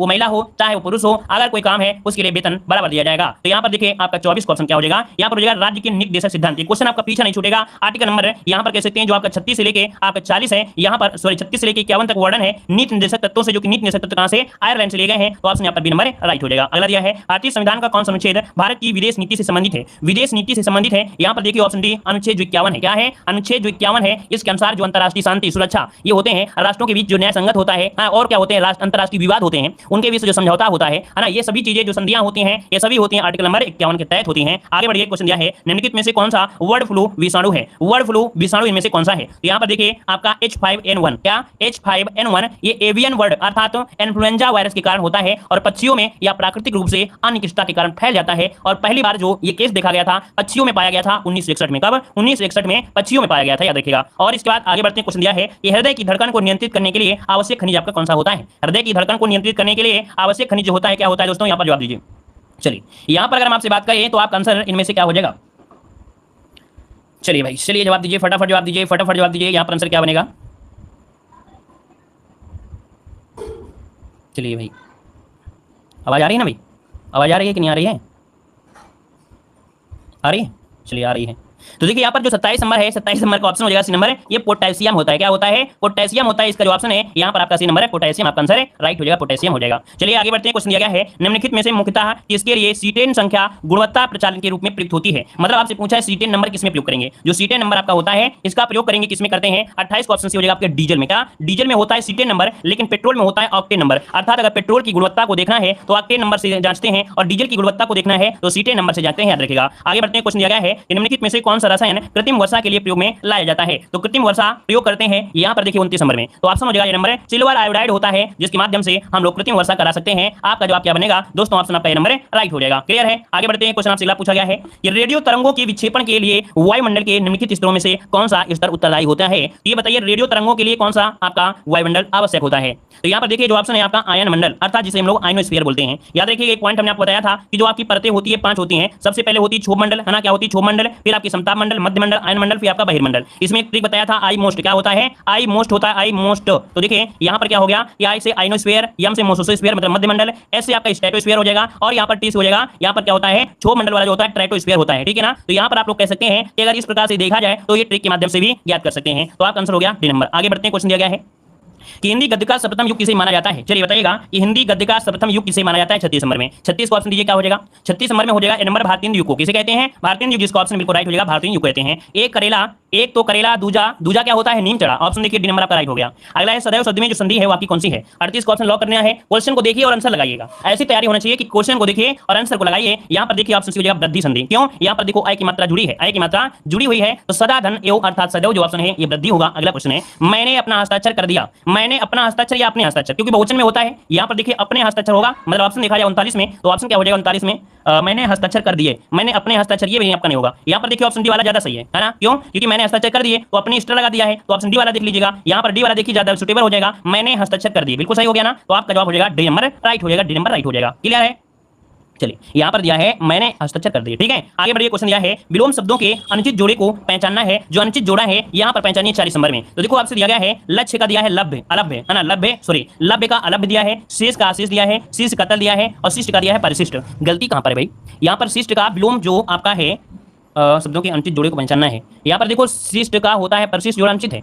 क्यों भाई, यहाँ पर शिष्ट का जो होता है अपशिष्ट होता है ना, अपशिष्ट होता है। शिष्ट का होता है अपशिष्ट होता है, क्या होता है अपशिष्ट होता है, अपशिष्ट होता है इस प्रकार से, ठीक है ना। इस कारण से ये आपका जो ऑप्शन सी वाला गलत दिया गया है। आगे बढ़ते क्वेश्चन दिया गया है उस विकल्प का चयन करिएगा जो तीसरे पद से उसी प्रकार संबंधित है जैसे दूसरा पद पहले से संबंधित है। चलिए कह रहा है जिस प्रकार तीसरा पद उसी प्रकार से संबंधित है जैसे दूसरा पद पहले से, तो दूसरा पद आपके पहले से है क्या कि जापान की मुद्रा का नाम है एन। तो ये बताइए कोरिया का मुद्रा का नाम क्या है दोस्तों, ये बताइए कोरिया की मुद्रा का नाम क्या होगा यहाँ पर 50 नंबर में। तो आप कहेंगे कि कोरिया की मुद्रा का नाम है वान, क्या है वान। तो इसका ऑप्शन बनेगा यहाँ पर ए नंबर वान हो जाएगा। नोट कर लीजिएगा सभी लोग, ठीक है। मुद्रा पूछी जाएंगे। अगला क्वेश्चन दिया है कि भारत का पहला राष्ट्रीय खेल विश्वविद्यालय किस राज्य में स्थापित किया गया है। यहाँ पर देखिए 51 नंबर में, तो ऑप्शन क्या बनेगा डी आपके मणिपुर में, क्योंकि पूछा है पहला राष्ट्रीय खेल विश्वविद्यालय कहां पर है आपके मणिपुर, जिसका ऑप्शन है राइट हो जाएगा। यहाँ पर एक झील है जिसे बोलते हैं लोकटक झील, है ना। लोकटक झील जो आपकी है ये मीठे पानी की पूर्वोत्तर भारत की सबसे बड़ी मीठे के पानी झील है, जिसमें एक आपका उद्यान है जिसे बोलते हैं केबुल नामजाऊ उद्यान, जो कि विश्व का एकमात्र तैरता हुआ राष्ट्रीय उद्यान है, इसी लोकटक झील में है। अगला है विश्व वानिकी दिवस कब मनाते हैं। वानिकी दिवस पूछ ले तो आपको कहना है यहाँ पर आंसर भी 21 मार्च को। कब, 21 मार्च को वानिकी दिवस मनाते हैं। ये बताइए 8 मार्च को क्या मनाते हैं, अंतर्राष्ट्रीय महिला दिवस मनाते हैं, और 5 जून तो आप लोग जानते ही जानते हो। आगे बढ़िए, क्वेश्चन दिया है यार ग्लोबल फुटप्रिंट नेटवर्क की स्थापना किस वर्ष की गई थी। चलिए ग्लोबल फुटप्रिंट नेटवर्क की स्थापना किस वर्ष हुई थी। यहाँ पर देखिए ऑप्शन हो जाएगा सी नंबर 2003 में। कब, 2003 में हुई थी, याद रखिएगा। क्लियर है। इसका जो मुख्यालय है वो स्विट्जरलैंड में है। कहां पर है, स्विट्जरलैंड में है। यहाँ पर अगला क्वेश्चन दिया गया है कि भद्रा वन्यजीव अभ्यारण्य किस राज्य में है। भद्रा वन्यजीव अभ्यारण्य किस राज्य में है, 54 नंबर में। चलिए 54 की अगर हम बात करें तो ऑप्शन क्या बनेगा, यहाँ पर आपका हो जाएगा सी नंबर आपके कर्नाटक में। ये क्वेश्चन आपका पूछा गया था भद्रा, तो भद्रा कहाँ पर आपके कर्नाटक में है। कुछ हम आपका टेस्ट ले लेते हैं। आज हम लोग क्या करेंगे, आपका टेस्ट ले लेंगे। यहाँ पर हम आपको बताएंगे राष्ट्रीय उद्यान, और आपको बताना है क्या, आपको बताना है कौन से राज्य में है। जैसे हम आपसे पूछते हैं गिर राष्ट्रीय उद्यान कहाँ पर है, क्या है भाई गिर राष्ट्रीय उद्यान बताइए कहाँ पर है गिर राष्ट्रीय उद्यान। तो गा से गिर और गा से हो जाएगा गुजरात, क्या हो जाएगा गुजरात, ये तो जानते थे, ठीक है ना। अगर हम आपसे पूछे जिम कार्बेट कहाँ पर है, जिम कार्बेट हम वही क्वेश्चन पूछ रहे हैं जो आपसे पूछा जाता है, जिम कार्बेट कहाँ पर है, जिम कार्बेट कहाँ पर है, तो ये कहाँ पर है उत्तराखंड में है। अगर आपसे पूछे दुधवा राष्ट्रीय उद्यान कहाँ पर है, तो आप कहेंगे कि दुधवा राष्ट्रीय उद्यान कहाँ पर है, उत्तर प्रदेश में। कहाँ पर है आपके उत्तर प्रदेश में है। अगर पूछे कि चंद्रप्रभा कहां पर है, चंद्रप्रभा, चंद्रप्रभा कहां पर है, चंद्रप्रभा, तो आप कहेंगे सर चंदौली में है, जो कि उत्तर प्रदेश में है, ठीक है ना। एक और होता है सिमलीपाल, क्या पूछा जाता है, सिमलीपाल पूछा जाता है, सिमलीपाल। ये बताइए जो सिमलीपाल होता है, सिमलीपाल ये कहां पर है, सिमलीपाल बताइएगा। चलो आप ही बता लो जल्दी से, सिमलीपाल बता दीजिए भाई, सिमलीपाल वन्यजीव अभयारण्य, सिमलीपाल बताइए। सिमली, अच्छा उड़ गई इमली, उड़ गई इमली, उड़ गई इमली और सिमली। यहाँ पर आपका हो जाएगा उड़ीसा, क्या हो जाएगा भाई उड़ीसा हो जाएगा। चलिए एक और बता दीजिए, आप बताइए बांदीपुर, बांदीपुर कहाँ पर है, बांदीपुर। ये बताइए बांदीपुर जो आपका राष्ट्रीय उद्यान है बांदीपुर, ये कहाँ पर है बांदीपुर। चलिए बांदीपुर जो है वो आपका कहाँ पर है, कर्नाटक में क्वेश्चन पूछे गए हैं, ये कर्नाटक में है। और काजीरंगा तो जानते ही जानते होंगे, काजीरंगा जानते होंगे आपके असम में है, रणथंबोर और आपके राजस्थान में। चलिए आगे बढ़िए, कह रहे हैं अंतर्राष्ट्रीय न्यायालय का मुख्यालय कहाँ पर है। अंतर्राष्ट्रीय न्यायालय का जो मुख्यालय है आपके कहाँ पर है। आप लोग बहुत होशियार हो भाई, इतने होशियार हो, इतना होशियार हो कि हम तुलना नहीं कर सकते हैं, है ना। यहाँ पर देखो अंतर्राष्ट्रीय न्यायालय का मुख्यालय 55 नंबर का ऑप्शन सी द हेग, क्या द हेग, जो कि नीदरलैंड में है। ऑप्शन में आपका सी नंबर राइट हो जाएगा। और इसकी स्थापना 1946 में, कब 1946 में इसकी स्थापना की गई थी। एक क्वेश्चन पूछा जाता है कि आपका जो न्यायालय है इसमें कितने अध्याय हैं। याद रखिए इससे जुड़े हुए जितने क्वेश्चन बनते हैं आज हम आपको बता देते हैं कि जैसे आपसे पूछे अध्याय कितने हैं अंतर्राष्ट्रीय न्यायालय में, अगर पूछे अध्याय कितने तो आप लोग क्या जवाब दोगे। अध्याय पूछेगा कि अध्याय कितने हैं तो आप बताइए क्या हो जाएंगे, तो अध्याय बताना है कितने, 5 अध्याय हैं, कितने 5 अध्याय हैं। अगर पूछे अनुच्छेद कितने हैं, कितने अनुच्छेद पूछे कि अनुच्छेद कितने हैं तो आपको बताना है 70 अनुच्छेद हैं, कितने 70 अनुच्छेद हैं। अगर पूछे न्यायाधीश कितने होते हैं तो 15 न्यायाधीश होते हैं, क्या 15 न्यायाधीश होते हैं, जिनमें से प्रत्येक का कार्यकाल 9 वर्ष होता है। कितना कार्यकाल जो होता है 9 वर्ष का होता है, याद रखिएगा। ये भी पॉइंट आपको याद रख लेना है, ठीक है ना। और एक भी याद रखिएगा, कोई भी दो न्यायाधीश एक ही देश के नहीं हो सकते हैं। कोई भी दो न्यायाधीश एक ही देश के नहीं हो सकते हैं। ये पॉइंट को नोट कर लीजिएगा कि कोई भी दो न्यायाधीश एक ही देश के नहीं हो सकते हैं। ये पॉइंट को याद कर लीजिएगा, ठीक है। आगे बढ़िए, क्वेश्चन क्या है, कह रहा आपसे इसका आंसर हो गया कि नहीं हो गया भाई 55 में? यहाँ पर से हो गया। अगला बताइएगा कि अबू धाबी राजधानी है किसकी है? अबू धाबी जो राजधानी है वो आपकी किसकी? 56 नंबर में। चलिए जवाब दीजिए। यहाँ पर जो आपका 56 नंबर है ऑप्शन हो जाएगा यहाँ पर नंबर, ये यूनाइटेड अरब अमीरात की है। यूनाइटेड अरब अमीरात की राजधानी है अबू धाबी है। अगर आपसे पूछे नीदरलैंड की, चलिए बताइए आप लोगों की नीदरलैंड की राजधानी क्या है? जल्दी से बताइए कि नीदरलैंड की जो राजधानी है वो आपकी है क्या? नीदरलैंड की, नीदरलैंड की है एम्स्टर्डम। क्या है भाई? एम्स्टर्डम है। अगर हम आपसे पूछे दक्षिण कोरिया की राजधानी, तो आप कहेंगे कि दक्षिण कोरिया की राजधानी सियोल है। क्या है भाई? सियोल जो आपकी है दक्षिण कोरिया की है, सियोल है। और इटली की तो आप लोग जानते हैं, इटली की है आपकी रोम है। क्या है? रोम है। आगे बढ़िए, क्वेश्चन दिया है उत्तर प्रदेश में कुल कितने लोकसभा संसदीय क्षेत्र हैं? तो आपका जवाब क्या होगा? 57 नंबर में। ऑप्शन हो जाएगा सी 80 है। कितने हैं? 80 हो जाएंगे, याद रखिएगा 80 हो जाएंगे। आगे बढ़िए, क्वेश्चन दिया गया है पंचमहल किसमें अवस्थित है? पंचमहल दोस्तों बताइए, पंचमहल आपको बताना है। आपका जवाब क्या हो जाएगा? अगर वीडियो पसंद आता है तो वीडियो को लाइक जरूर कर दिया करें, ठीक है ना। अगर आपको पसंद आता है, मैंने बता दिया है, अगर पसंद आता है तभी लाइक करिएगा, ऐसे लाइक मत करिएगा, है ना। तो भाई अगर ऐसे लाइक करोगे तो क्या मतलब है? आपको अगर कुछ समझ में ना आए तो क्या मतलब है? तो जिसको समझ में आ रहा है वो लाइक कर दिया करें। चलिए देखिए 58 नंबर में जो ऑप्शन है आपका सी हो जाएगा, फतेहपुर सीकरी में है। कहां पर है? फतेहपुर सीकरी में है। ये कौन सी शैली में बना है? ये कौन सी शैली में है? तो आप कहेंगे ये सर बौद्ध विहार शैली में। कैसे? बौद्ध विहार शैली में बनाया गया है। आगे बढ़िए, क्वेश्चन दिया गया है कि मई 2022 में प्रधानमंत्री नरेंद्र मोदी ने कहां भारत अंतर्राष्ट्रीय बौद्ध संस्कृति विरासत केंद्र का शिलान्यास किया है? यहां पर जवाब दीजिएगा कि 2022 में प्रधानमंत्री नरेंद्र मोदी ने कहां भारत में अंतर्राष्ट्रीय बौद्ध संस्कृति और विरासत केंद्र का शिलान्यास किया है? आपका जवाब इनमें से क्या होगा? नोट करिएगा, 59 का जो ऑप्शन है यहां पर बने आपके नेपाल में। कहां पर किया है? आपके नेपाल। इसका जो आंसर है आपका सी नंबर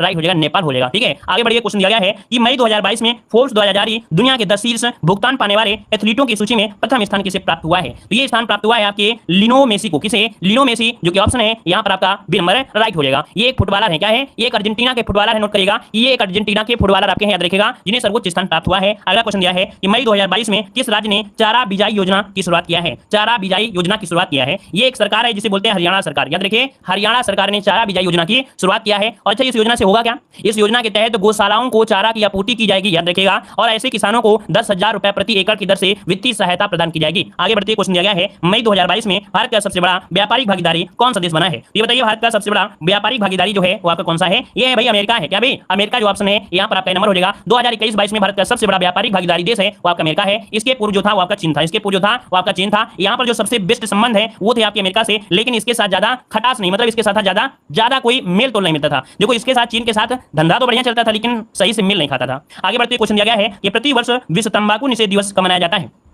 चलिए यहाँ पर देखिए आपका आंसर क्या हो जाएगा 23 नंबर में। तो 23 को ऑप्शन बनेगा यहाँ पर डी आपका 31 मई। क्या हो जाएगा? 31 मई इसका जो ऑप्शन है राइट हो जाएगा। अगला क्वेश्चन दिया है मई 2022 में किस राज्य में भारत का सबसे बड़ा स्वर्ण भंडार खोजा गया है? स्वर्ण भंडार खोजा गया है यहाँ पर क्या हो जाएगा 64 नंबर में। तो ऑप्शन बनेगा सी नंबर आपके बिहार में खोजा गया है। नोट करिएगा 64 नंबर में। याद रखिए कि जो आपका बिहार है, क्या है भाई? यहाँ पर जो बिहार है ये भारत का सबसे बड़ा स्वर्ण भंडार खोजा गया है, याद रखिएगा हाल ही में, ठीक है ना। यहाँ पर आगे बढ़ते, क्वेश्चन दिया गया है जून 2022 में परम अनंत सुपर कंप्यूटर कहाँ कमीशन किया गया है? परम अनंत सुपर कंप्यूटर ये कहाँ पर किया गया है? 65 नंबर में। तो ऑप्शन हो जाएगा ए नंबर आपकी गांधीनगर में। कहां पर किया गया है? आपका गांधीनगर जो ऑप्शन है राइट हो जाएगा। गांधीनगर में स्थित है आपका आईआईटी गांधीनगर। क्या? आईआईटी गांधीनगर ने कमीशन किया है। यहां पर आगे बढ़ते, क्वेश्चन दिया गया है सीडैक के द्वारा बनाया गया है। किसके द्वारा? सीडैक के द्वारा ये बनाया गया, याद रखिए पुणे में स्थित है। अगला क्वेश्चन है कि वैश्विक मातृ पितृ दिवस कब मनाता है? वैश्विक मतलब होता है विश्व, विश्व मातृ पिता दिवस कब मनाते हैं? यहां पर 66 नंबर में ऑप्शन डी हो जाएगा 1 जून को। क्या? 1 जून को मनाते हैं। यहां पर जो आंसर है आपका ए नंबर राइट हो जाएगा। अगला क्वेश्चन दिया गया है भारतीय मूल के प्रसिद्ध लेखक सलमान रुश्दी को किस देश का प्रतिष्ठित पुरस्कार प्रदान किया गया है? ये देखिए सलमान रुश्दी हैं, इनकी किताबें बहुत ज्यादा पूछी जाती हैं। इनकी जो किताबें इनसे क्वेश्चन बनते हैं। देखिए आपका जो ऑप्शन है ये नंबर हो जाएगा ब्रिटेन। क्या हो जाएगा? ब्रिटेन। इसका जो आंसर आपका राइट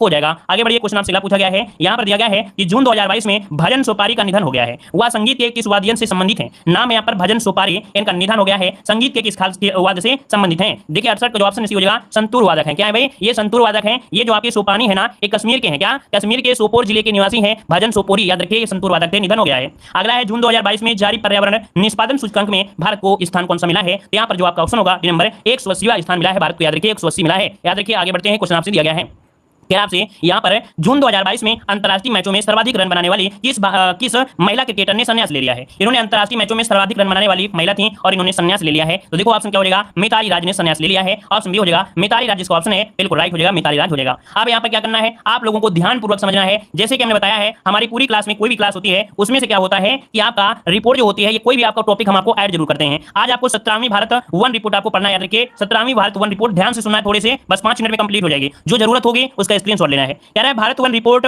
जो कि ISER भारत सरकार के पर्यावरण और जलवायु परिवर्तन मंत्रालय के तहत भारतीय वन सर्वेक्षण द्वारा 2 वर्षों में प्रकाशित होती है। कितने 2 वर्षों में आपकी प्रकाशित होती है। सर्वप्रथम ये जो आपकी प्रकाशित हुई थी 1987 में प्रकाशित हुई थी। 2021 की जो रिपोर्ट है वो कौन से नंबर की है, तो 17वें नंबर की रिपोर्ट है, याद रखिएगा। और इसका जो कह सकते हैं इसकी जो काउंटिंग किया है वो रिसोर्ट क्या है आपका, मतलब किसके द्वारा, रिसोर्ट सेट 2 के द्वारा ये आंकड़े प्राप्त किए गए हैं। यहां देख सकते हैं राष्ट्रीय वन नीति 1988 में यह लक्ष्य रखा गया था कि देश के कुल भूभाग में 33% भाग वन का होना चाहिए। क्वेश्चन आपसे पूछेगा कि कौन सी वन नीति थी जिसमें कहा गया था देश के कुल भाग में 33% क्या होना चाहिए, वन होना चाहिए, तो आपकी 1988 में यह लक्ष्य आपका रखा गया था। अगला क्वेश्चन आपसे दिया है भारत में वन आवरण, तो देखिए रिपोर्ट 2021 में जो आपकी आई है तो वन आवरण कितना है 7 है ना, देखिए आपको दिया गया कितने वर्ग किलोमीटर, जो कि कुल भौगोलिक कितना है, तो आपके यहाँ पर 21.71 है, कितना है 21.71 है, याद रखिए। ये आपका दिया गया है क्या, आपके यहाँ पर 1 दिया गया है, 1 दिया गया है। 19 में जो आपका रिपोर्ट था उसके अनुसार देखा जाए तो 0.22% वृद्धि हुई है, क्या 0.22% वृद्धि हुई है। अब आपको क्या करना है, इनको नहीं पढ़ना है, जो आपको पढ़ा रहे हैं उसको पढ़ना है। क्या पढ़ना है, डायरेक्ट यहाँ पर पढ़ना है कि वन आवरण कितना है, तो कहेंगे सर जी वन आवरण इतना है, प्रतिशत कितना है, तो आपका यहाँ पर इतना परसेंट है, याद रखिए कितना 21.71% आपका वन आवरण है। वृक्ष आवरण यहाँ पर जो आपका कितना है, तो आपका 2.91 है, टोटल मिला देंगे तो कितना हो जाएगा 24.62 हो जाएगा। कुछ बच्चे ऐसे भी होंगे जो लोग यहाँ पर समझ नहीं पाते वन आवरण क्या है और वृक्षावरण क्या है। तो देखो आप अगर आपके अपने गांव में जाएंगे तो कहीं वन मिलेगा, कोई जंगल मान लीजिए, कोई जंगल है जहां पर पेड़ ही पेड़ होते हैं उसको वन बोल देते हैं, ठीक है ना। और आपके गांव के बगल में गई होगी रोड गई होगी, सड़क होगी, तो सड़क के किनारे क्या होंगे, वृक्ष लगे होंगे। आपके खेत में एक वृक्ष लगा होगा, एक पड़ोसी के यहाँ लगा होगा, एक ये पड़ोसी के लगे होंगे, इनको हम लोग वृक्ष कह देते हैं। तो ये वृक्ष आवरण आपका कितना है, इतना है। अब दोनों को मिला देंगे तो ये पड़ोसी हो जाएंगे कितने 24.62 हो जाएंगे। उम्मीद है ये दोनों पॉइंट समझ गए होंगे, क्योंकि एग्जाम में पूछा जाएगा कि वन आवरण और वृक्षावरण का जो अनुपात है या कह सकते हैं कि टोटल कितना है, तो आपको 24 बताना है। वन आवरण पूछेगा तो आपको 21.71 बताना है। आगे बढ़ते हैं, क्वेश्चन दिया गया है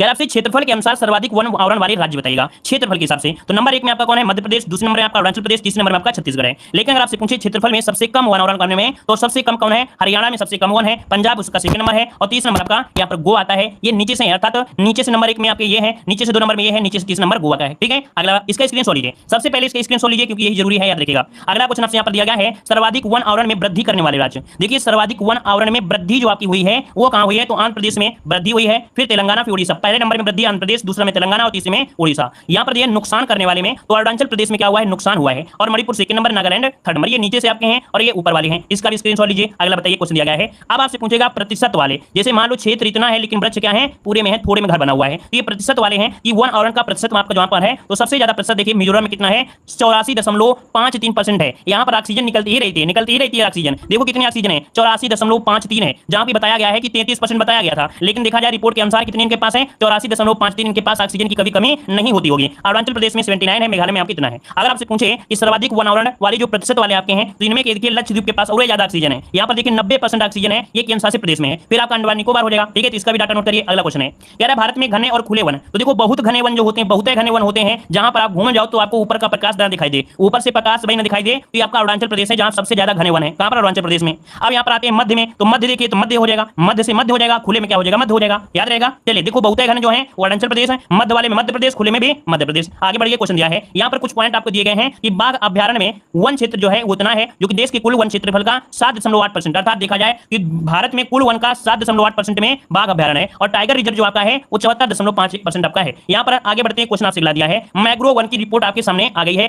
मैग्रो वन की रिपोर्ट है। तो देखिए वन रिपोर्ट 2021 के आधार पर देश के कुल मैग्रो वन का आपसे ये पूछा जा सकता है, याद रखिए इसका ये डाटा पूछा जाएगा कि कितना है, तो आपको बताना है 4992 किलोमीटर स्क्वायर है, क्योंकि देश के कुल भौगोलिक का कितना है 0.15। ये मैग्रो वन क्या होते हैं, ये मैग्रो वन होते कहां हैं, जहां खूब दलदल होता है, खूब दलदल होता है फिर भी पौधे जगाते हैं, जहां खूब दलदल होता है फिर भी पौधे उगाते हैं, उन्हीं दलदली पौधों को ये बोलते हैं क्या, उन्हें बोलते हैं हम लोग मैग्रो वन कहते हैं। जैसे कि देख सकते हैं दिया गया है 2019 की तुलना में मैग्रो वन के क्षेत्र में 17 किलोमीटर स्क्वायर की वृद्धि हुई है, क्या यहाँ पर 17 किलोमीटर स्क्वायर की क्या हुई है, वृद्धि हुई है ना।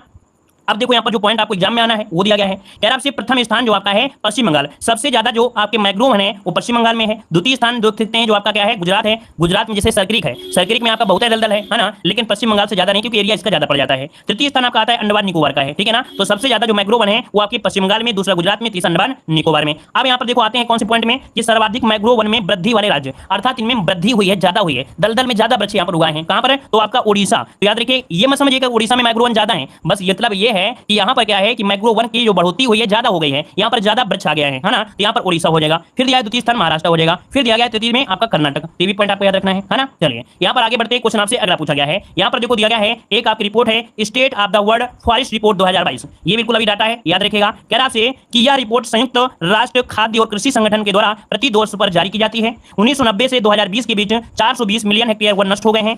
30 वर्षों में 10.34 वन में कमी आई है। 2015 से 2020 के बीच में हर साल 10 मिलियन हेक्टेयर वन क्या हो रहे हैं, नष्ट हो रहे हैं। विश्व में कुल वन क्षेत्र जो आपका है 4.06 बिलियन हेक्टेयर है, जो कि पृथ्वी के कुल भौगोलिक का कितना है 31% कवर कर रहा है। इस रिपोर्ट के अनुसार 140 से अधिक देशों के द्वारा 2030 तक वन हानि को समाप्त करने की घोषणा की गई है। तो क्वेश्चन आपसे ये पूछेगा कि ये बताइए जो रिपोर्ट अभी 2022 में आई है तो उसमें एक शब्द कहा गया है कि 140 देशों ने क्या किया है, एक संकल्प किया है कि 2030 तक वन हानि को समाप्त कर दिया जाए।